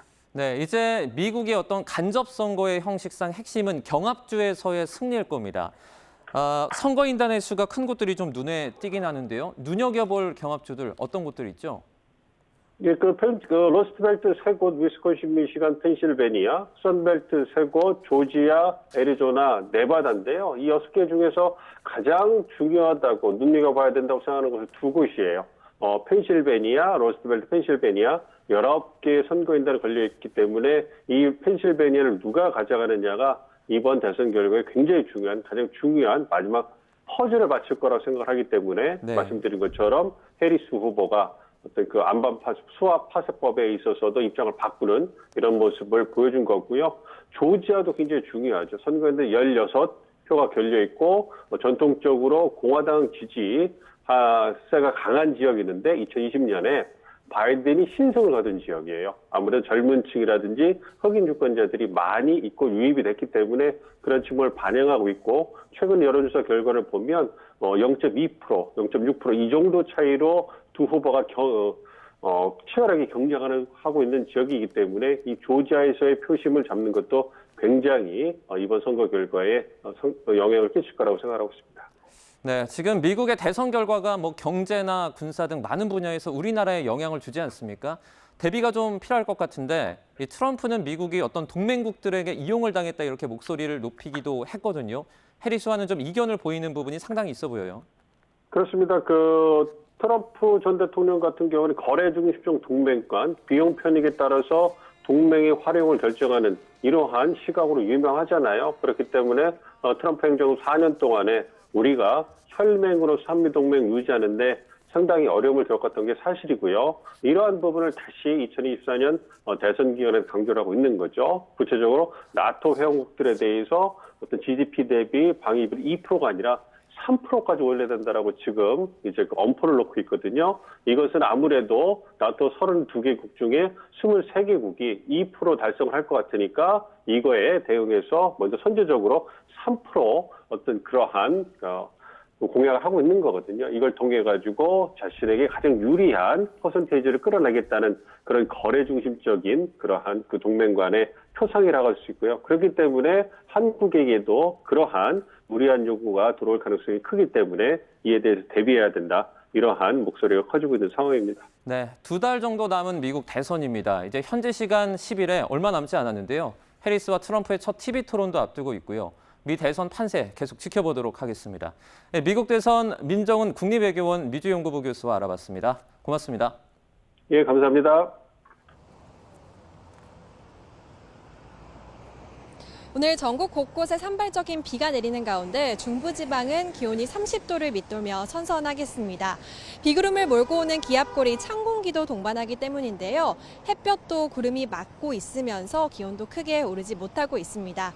현재 상암동도 하늘만 흐린 가운데 기온이 25도에 머물면서 바람이 불 때면 다소 서늘하게도 느껴지고 있습니다. 한낮이 돼도 기온은 27도에 그치면서 어제보다 5도가량 낮겠는데요. 급격한 기온 변화에 건강 잃지 않도록 옷차림 잘 해주셔야겠습니다. 현재 레이더 영상으로 비 상황부터 살펴보겠습니다. 지금 중부지방과 호남 일부 지역에 산발적인 비구름이 지나고 있는데요. 오늘 밤까지 전국 대부분 지역에 오락가락 비가 내리겠고요. 남부지방은 내일 오후까지 비가 이어지겠습니다. 오늘 중서부에 내리는 비는 5mm 안팎으로 양이 적지만 낮까지 중부 서해안에서는 벼락과 돌풍을 동반할 수 있겠습니다. 또 내일까지 호남과 경북에는 최고 20mm, 영동 지역엔 최고 40mm의 비가 예상됩니다. 오늘 한낮에도 서울 27도, 강릉 28도 등 중부지방은 어제보다 2에서 6도가량 낮겠습니다. 반면 일부 남부지방에는 여전히 폭염주의보가 내려진 가운데 광주 30도, 대구는 32도까지 오르겠습니다. 내일부터는 서울 낮 기온이 다시 30도 안팎까지 올라 늦더위가 나타나겠고요. 내일과 모레는 제주도에, 목요일에는 수도권과 영서에 비가 내릴 전망입니다. 한편 어젯밤 9시쯤 필리핀 해상에서 제11호 태풍 야기가 발생했습니다. 태풍은 점차 북서진하며 중국 남부로 향할 걸로 보이는데요. 아직 변동성이 있지만 우리나라에 직접 영향을 줄 가능성은 낮겠습니다. 내일까지 동해안을 중심으로는 높은 물결이 갯바위나 방파제를 넘는 곳이 있겠습니다. 높은 파도가 일면 순식간에 해안가 안전사고가 발생할 수 있으니까요. 해안가 접근하실 때 주의하셔야겠습니다. 지금까지 YTN 이혜민입니다.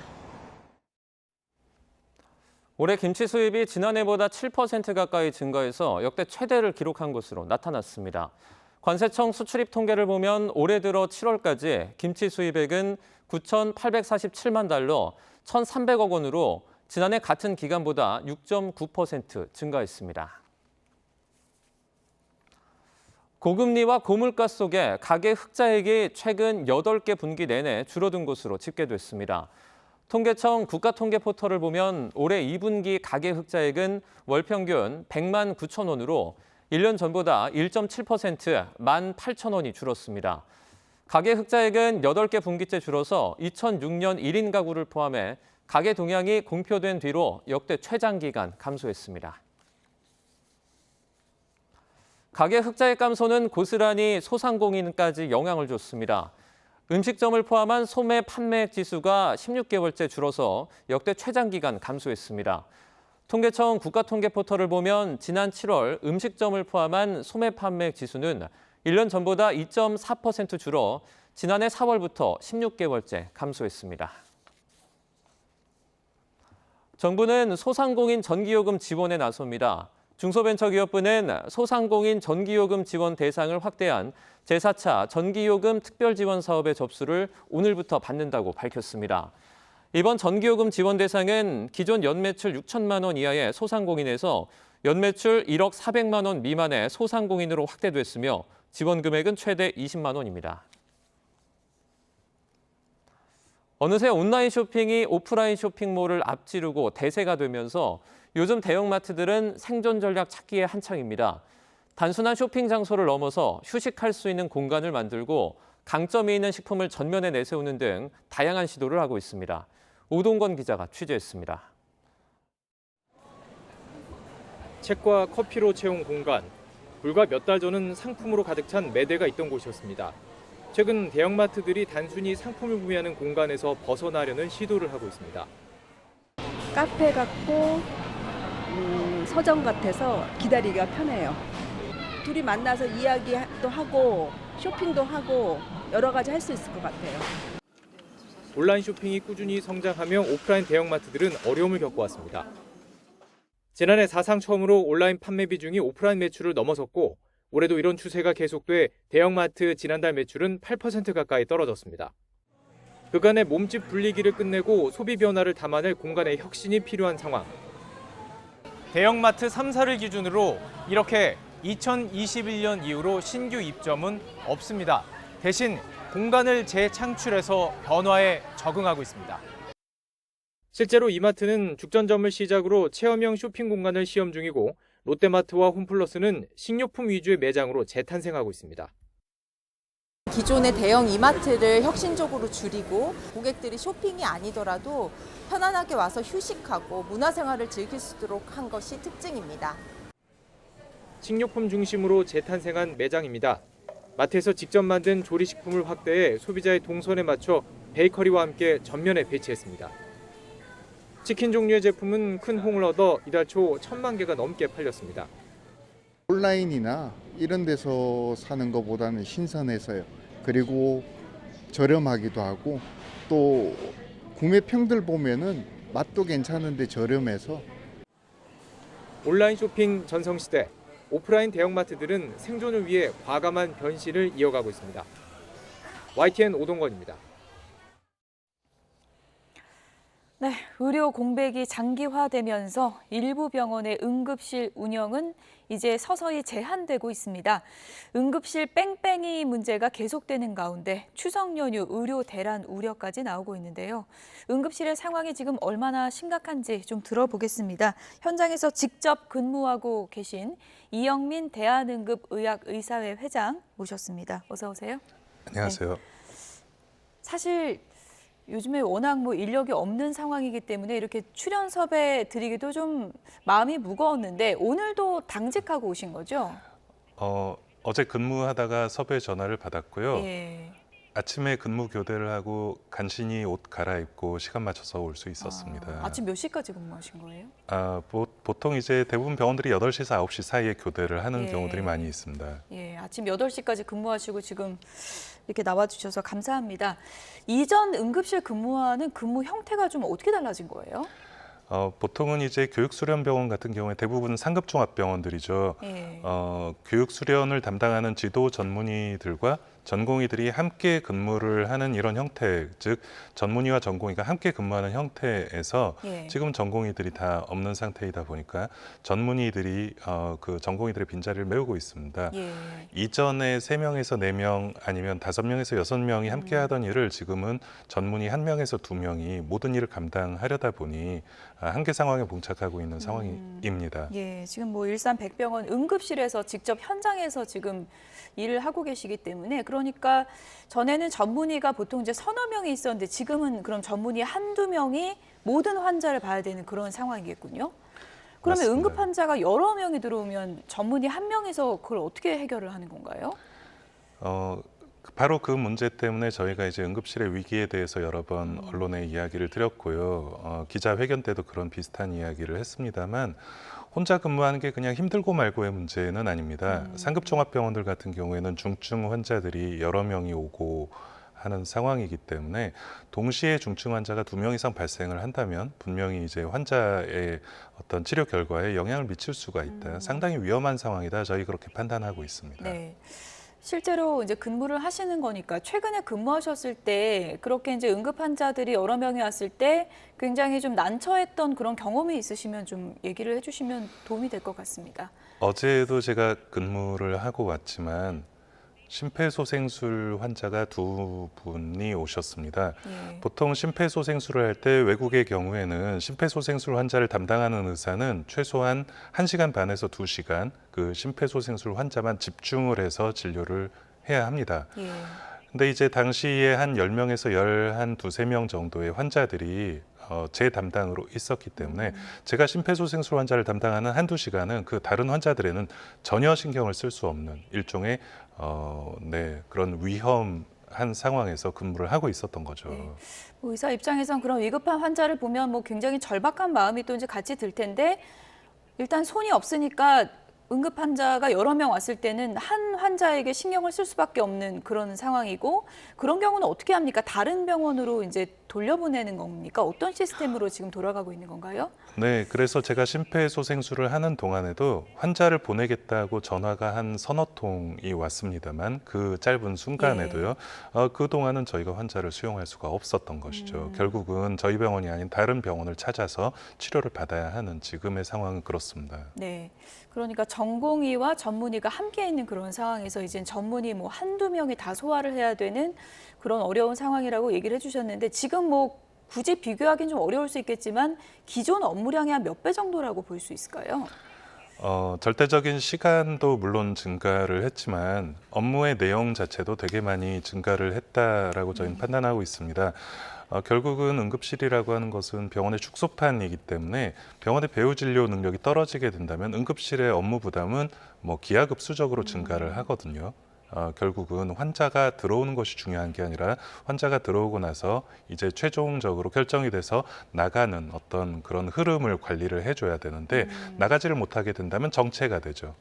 회장님 또 그게 걱정이 되더라고요. 이렇게 이제 근무를 계속 하다 보면 물론 뭐 최선을 다해서 진료를 한다고 하지만 이렇게 업무량이 몇 배가 되다 보면은 아무래도 응급 상황에서 집중력도 좀 떨어지고 그런 문제도 있을 것 같거든요. 저희도 제일 우려하는 바가 그것입니다. 응급의학 전문의들은 보통 앵커님 계시지만 생방송 아나운서들이나 이런 외환 딜러 이런 정도의 어떤 업무 집중도를 보인다라고 일반적으로 평가를 받고 있습니다. 근무 시간에 최선을 다해서 집중을 해서 판단을 해도 사실은 힘든 일인데 이것이 과도하게 업무 부담이 된다면 판단력이 아무래도 쉽지 않아질 수가 있고요. 또 이런 결국은 정상적인 상황에서 가장 최고의 컨디션에서 환자를 볼 수 있는 환경을 만드는 것이 제일 중요한 문제인 것입니다. 그러나 지금은 환경이 그렇지는 않은 것 같습니다. 네, 아무래도 추석 연휴 앞두고 이제 추석 연휴에 환자 많아지다 보니까 걱정되는 게 한두 가지가 아닌데 지금 이제 뉴스 보니까 일부 이제 응급실 같은 경우에는 심야 그리고 휴일 진료를 할 수가 없다. 지금 이제 셧다운 상태로 가는 것 같은데 많은 응급실들이 지금 이렇게 좀 폐쇄 직전까지 갔다고 보세요. 어떤 상태라고 보세요?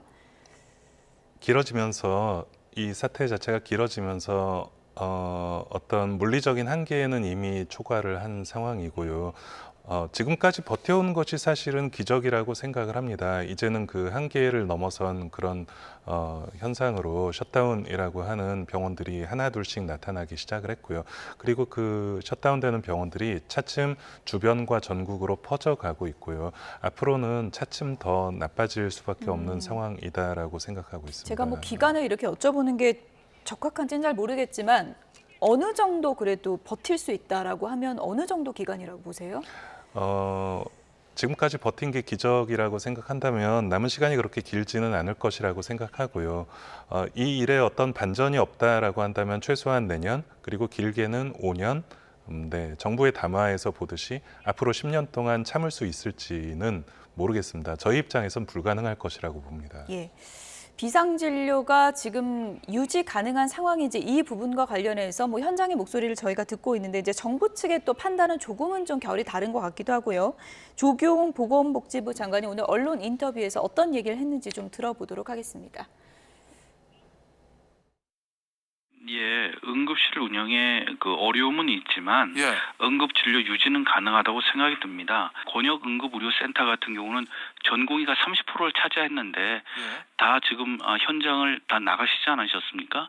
그러다 보니까 인력이 부족한 거는 사실인데 저희가 군의관 공보위를 핀셋 지원하고 또 일반 일을 채용하실 경우에는 인건비도 지원하고 저희 나름대로 할 수 있는 조치를 취하고 있습니다. 네, 일단 정부 측에서는 지금 굉장히 어려운 여건인 건 맞지만 지금 비상진료가 진료 유지는 가능한 상태라고 이제 파악은 하고 있는데 이 부분은 어떻게 보셨습니까? 저는 저 이야기 들으면서 두 가지 생각이 들었습니다. 첫째는 비상진료 어떤 시스템이라고 하는 거는 정상적인 상황이 아니죠. 국가 재난 상황이나 어떤 전쟁 상황에서 비상 시스템이라고 하는 것을 가동을 하는 것인데 정상 시스템보다 비상 시스템은 당연히 좋을 리가 없겠죠. 그러니 100% 완전히 비상진료 시스템이 돌아간다고 하더라도 사실은 국민들의 눈높이엔 맞지 않을 것이라고 생각을 합니다. 그러나 그마저도 지금 매일같이 쏟아지는 셧다운과 부분적인 폐쇄 기사들을 보시면 제대로 운영되지 않는다는 것을 많은 국민들이 걱정하고 저희도 현장에서 우려를 하는 바입니다. 그래서 결국은 비상진료 시스템이 문제없이 돌아가고 있다라고 판단을 한다는 이야기는 정부 입장에서는 대책이 없다라는 말처럼 저는 들립니다. 또 한 가지는 우리는 할 만큼 하지만 안 될 수도 있다라는 어떤 면책성 발언에 가까운 것이 아닌가라는 생각을 하고 있습니다. 네. 추석 앞두고 이제 정부에서는 아무래도 이제 비상진료를 이제 유지를 하는 게 이제 중요하기 때문에 일일 브리핑 응급실에 대한 상황에 대해서 이제 일일 브리핑도 하고 인력도 확충하겠다는 계획을 내놨는데 그 부분은 어떻게 보셨습니까? 인력 확충에 대한 이야기는 사실 사태 초기부터 계속적으로 나왔었죠. 맨 처음에 의원에 있는 원장들을 데려다가 쓰겠다. 아직 저는 보지는 못했습니다만 군의관과 공보위를 파견을 하겠다. 얼마나 도움이 됐는지 잘 모르겠습니다. 군병원을 오픈을 하겠다. 역시 마찬가지로 얼마나 효과가 있었는지 모르겠습니다. 지금은 올해는 사람 자체가 없는데 과연 어디서 사람을 구할지 잘은 모르겠습니다. 그나마 구한다 하더라도 내년에는 지금 공보위와 군의관들이 신규로 들어갈 인력이 없기 때문에 내년 이후엔 그럼 결국 똑같이 대책이 없는 것이 아닌가라는 생각도 듭니다. 예, 인력 확충에 대한 이제 정부 대책에 대해서 좀 신뢰하기가 힘든 부분이 있다 이렇게 또 얘기를 해주셨는데 실제로 지금 추석 연휴가 큰 걱정이거든요. 정말 그러니까 오랜 기간 모셨을 때 연휴 기간에 좀 응급 환자가 급증하나요? 매년 저희가 추석이나 설날 이 양대 명절을 앞두고는 저희끼리 만나서 우스갯소리로 제발 이번 명절은 살아남자라고 이야기를 합니다. 그만큼 응급실은 평소보다 한 1.5배에서 2배, 2배에 가까운 환자들이 내원을 하게 되고요. 그리고 그와 반비례해서 병원의 배후 진료 능력은 또 그만큼 떨어지기 때문에 응급실로서는 부담이 어마어마하게 증가를 하는 시기입니다. 근데 이번에는 사실 경험해보지 못한 일이기 때문에 얼마나 힘들지 저희도 걱정이 앞서는 그런 상황입니다. 예, 뭐 지금 상황이 굉장히 열악하긴 하지만 긴급 대책으로 그래도 이것만은 좀 추석 연휴 기간에 필요하다 하는 게 있으면 어떤 게 있을까요? 정부에서 대책이 없듯이 사실 저희 입장에서도 저희가 뭔가를 해서 상황을 바꿀 수 있는 것이 없다라는 게 저희의 너무나도 안타까운 부분입니다. 최선을 다해서 현장에서는 일을 하겠지만 물리적인 한계를 초과하는 상황이 벌어졌을 때는 저희도 어쩔 수가 없습니다. 어떻게 보면 역시 뭐 여러 언론들에서 이야기가 나왔듯이 아프지 않는 방법밖에 없는 것 같습니다. 예. 지금 그만큼 좀 절박한 상황이다라는 입장을 전해주셨는데 끝으로 제가 좀 이것도 여쭤볼게요. 윤석열 대통령이 국정브리핑에서 의사단체가 좀 단일한 그 대안을 가지고 그러니까 의대 증원 수를 뭐 조정하자는 얘기도 있는데 그런 과학적인 근거를 갖고 무슨 몇 명까지는 우리가 받을 수 있다 이런 조정안을 좀 가지고 왔으면 좋겠다라는 얘기를 했거든요. 그런 분위기는 전혀 없는 겁니까? 대통령께서 말씀하실 내용이 맞는지는 사실 잘 모르겠습니다. 정부에서 이야기하는 의료개혁은 사실은 실체가 없고 철학이 없습니다. 그러니까 의료개혁을 하겠다라고만 하지 사실 그 의료개혁이 무엇인지 정확하게 아는 사람 저도 잘 모르겠습니다만 결국은 정부에서 해야 할 일은 우리가 나아가야 할 어떤 전반적인 미션과 비전 그리고 그런 것들을 국민들한테 설득을 하는 것이 정부의 역할이라면 실무적인 실제적인 부분들을 만드는 것은 사실은 현장의 전문가들이 해야 할 일이라고 생각을 합니다. 저희 여러 차례 그런 세부적인 정책, 필수 의료를 살릴 수 있는 정책 그리고 의료 개혁을 할 수 있는 여러 정책들 뭐 이미 오래전부터 이야기해왔지만 받아들여지지 않았던 부분을 먼저 생각해 주시면 감사하겠습니다. 증원 규모를 놓고 뭐 딜이라고 할까요? 그런 협상은 지금 가능한 상황이 아니라고 보시는 거군요. 아마도 지금은 관심 있는 사람들이 거의 없을 것입니다. 뭐 어떤 이야기를 하더라도 정부에서 이것은 뭐 협상의 여지가 없다라고 계속적으로 밝혀오고 있고요. 그렇다면 뭐 거기에 대해서는 저희가 어떤 이야기를 한들 2025년이 된들 26년이 된들 무엇이 바뀔까라는 그런 회의적인 시각이 존재하는 게 분명히 사실입니다. 네, 뭐 협상의 물꼬도 트이지 않은 답답한 상황이지만 그래도 응급 환자들을 위해서 현장에서 좀 애써 주십시오라는 부탁을 마지막으로 좀 드리겠습니다. 지금까지 이영민 대한응급의학의사회 회장이었습니다. 고맙습니다. 감사합니다.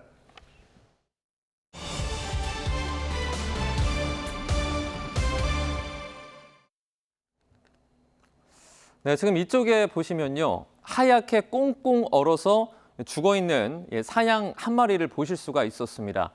천연 기념물이자 1급 멸종 위기종인 사냥입니다. 지난 겨울에 떼죽음을 당했는데 확인이 된 것만 1000마리가 넘습니다. YTN 데이터랩이 죽은 사냥의 위치 정보를 전수조사했습니다. 장하영 기자입니다.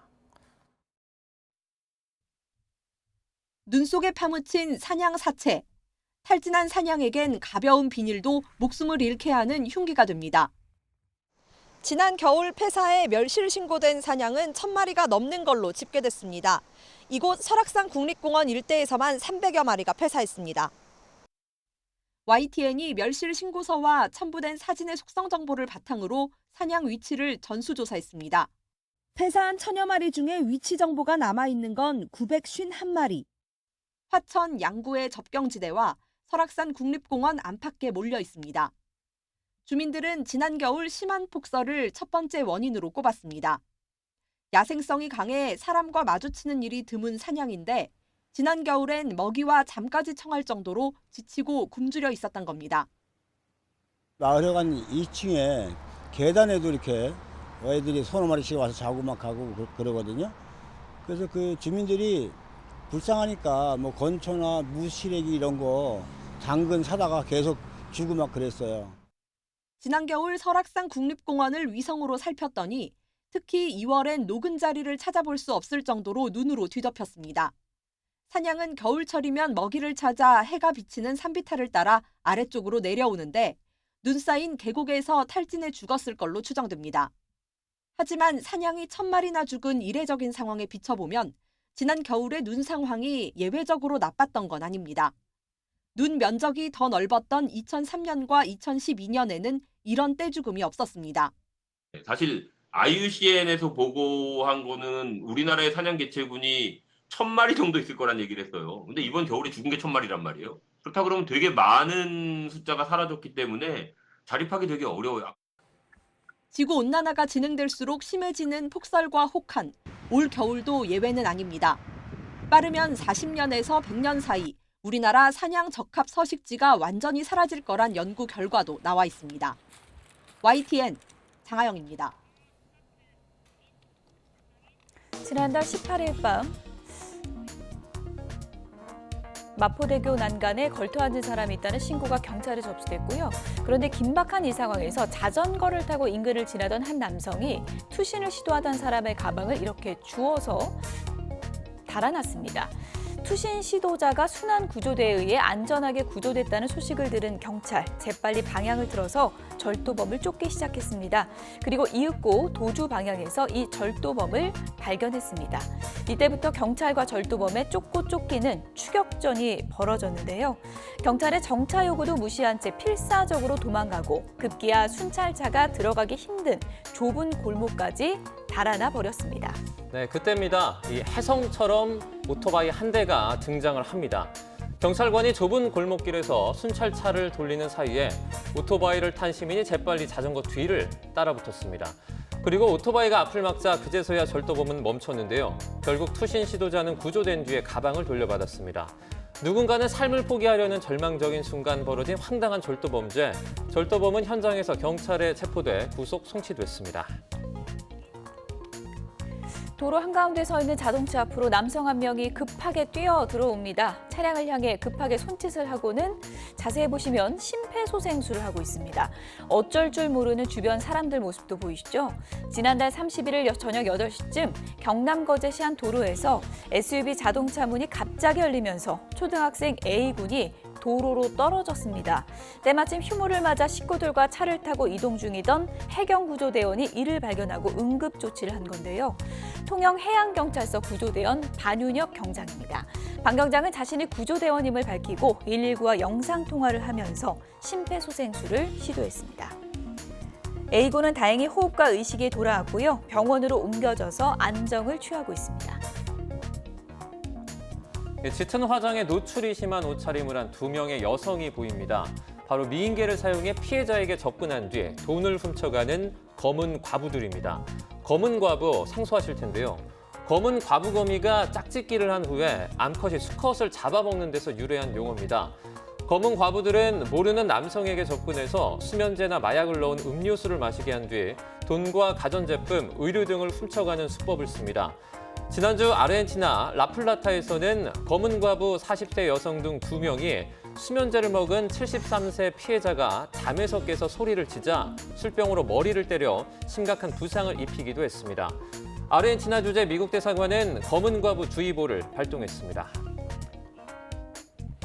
메이저리그 경기장에 모인 사람들이 한 곳을 쳐다보며 술렁입니다. 붉게 물든 하늘에 이렇게 동그란 무지개가 떴습니다. 당시 이 지역에는 천둥번개를 동반한 강한 비가 내리고 있었습니다. 이 신기한 현상은 지난달 26일 미국 미네소타주에서 포착됐습니다. 비가 약해지면서 일몰 무렵 태양빛과 접촉해 무지개와 번개가 동시에 나타나는 아주 희귀한 기상현상이 나타난 건데요. 전문가들은 시간과 장소 등 여러 조건이 완벽하게 맞아야 볼 수 있는 기이한 장면이라고 설명했습니다. 오늘 전국 곳곳에 비가 내리는 가운데 중부지방은 30도를 밑돌며 선선하겠습니다. 반면에 일부 남부지방에는 폭염특보가 내려진 가운데 늦더위가 이어지고 있는데요. 자세한 날씨 기상캐스터 연결해서 알아보겠습니다. 이혜미 캐스터. 네, 상암동에 나와 있습니다. 네, 지금 상암동은 하늘이 좀 흐려 보이는데 현재 날씨는 어떻습니까? 네, 현재 상암동은 하늘만 흐린 가운데 기온도 25도 선에 머물러 있는데요. 바람이 불 때면 다소 서늘하게도 느껴지고 있습니다. 비구름이 찬 공기를 몰고 온 데다가 구름이 많아서 햇볕도 강하지 않기 때문인데요. 오늘은 한낮이 돼도 서울 기온이 27도에 그치면서 어제보다 5도 정도 낮겠습니다. 네, 그런데 남부지방에는 폭염특보 소식도 있다고요? 네, 맞습니다. 주말 사이 폭염특보가 해제된 곳이 많지만 아직도 전남과 영남, 제주 일부 지역에는 폭염주의보가 이어지고 있습니다. 지금은 주로 중부지방에 비가 내리고 있고 남부지방은 찬 공기의 영향도 덜하기 때문인데요. 현재 광주의 기온은 30도, 대구는 32도 가까이 올라서 늦더위가 이어지고 있습니다. 현재 레이더 영상으로 자세히 비 상황부터 살펴보겠습니다. 현재 중부 지역과 호남에 산발적인 비구름이 분포하고 있는데요. 오늘 밤까지 전국 대부분 지역에 오락가락 비가 내리겠고요. 남부지방은 비가 내일 오후까지 이어지겠습니다. 오늘 중서부에 내리는 비는 5mm 안팎으로 양이 적겠습니다. 다만 낮까지 중부 서해안에서는 벼락과 돌풍을 동반하는 곳이 있겠습니다. 또 내일까지 호남과 경북에는 최고 20mm, 영동 지역에는 최고 40mm의 비가 예상됩니다. 오늘 한낮에도 서울은 27도, 강릉 28도 등 중부지방은 어제보다 2에서 6도가량 낮겠습니다.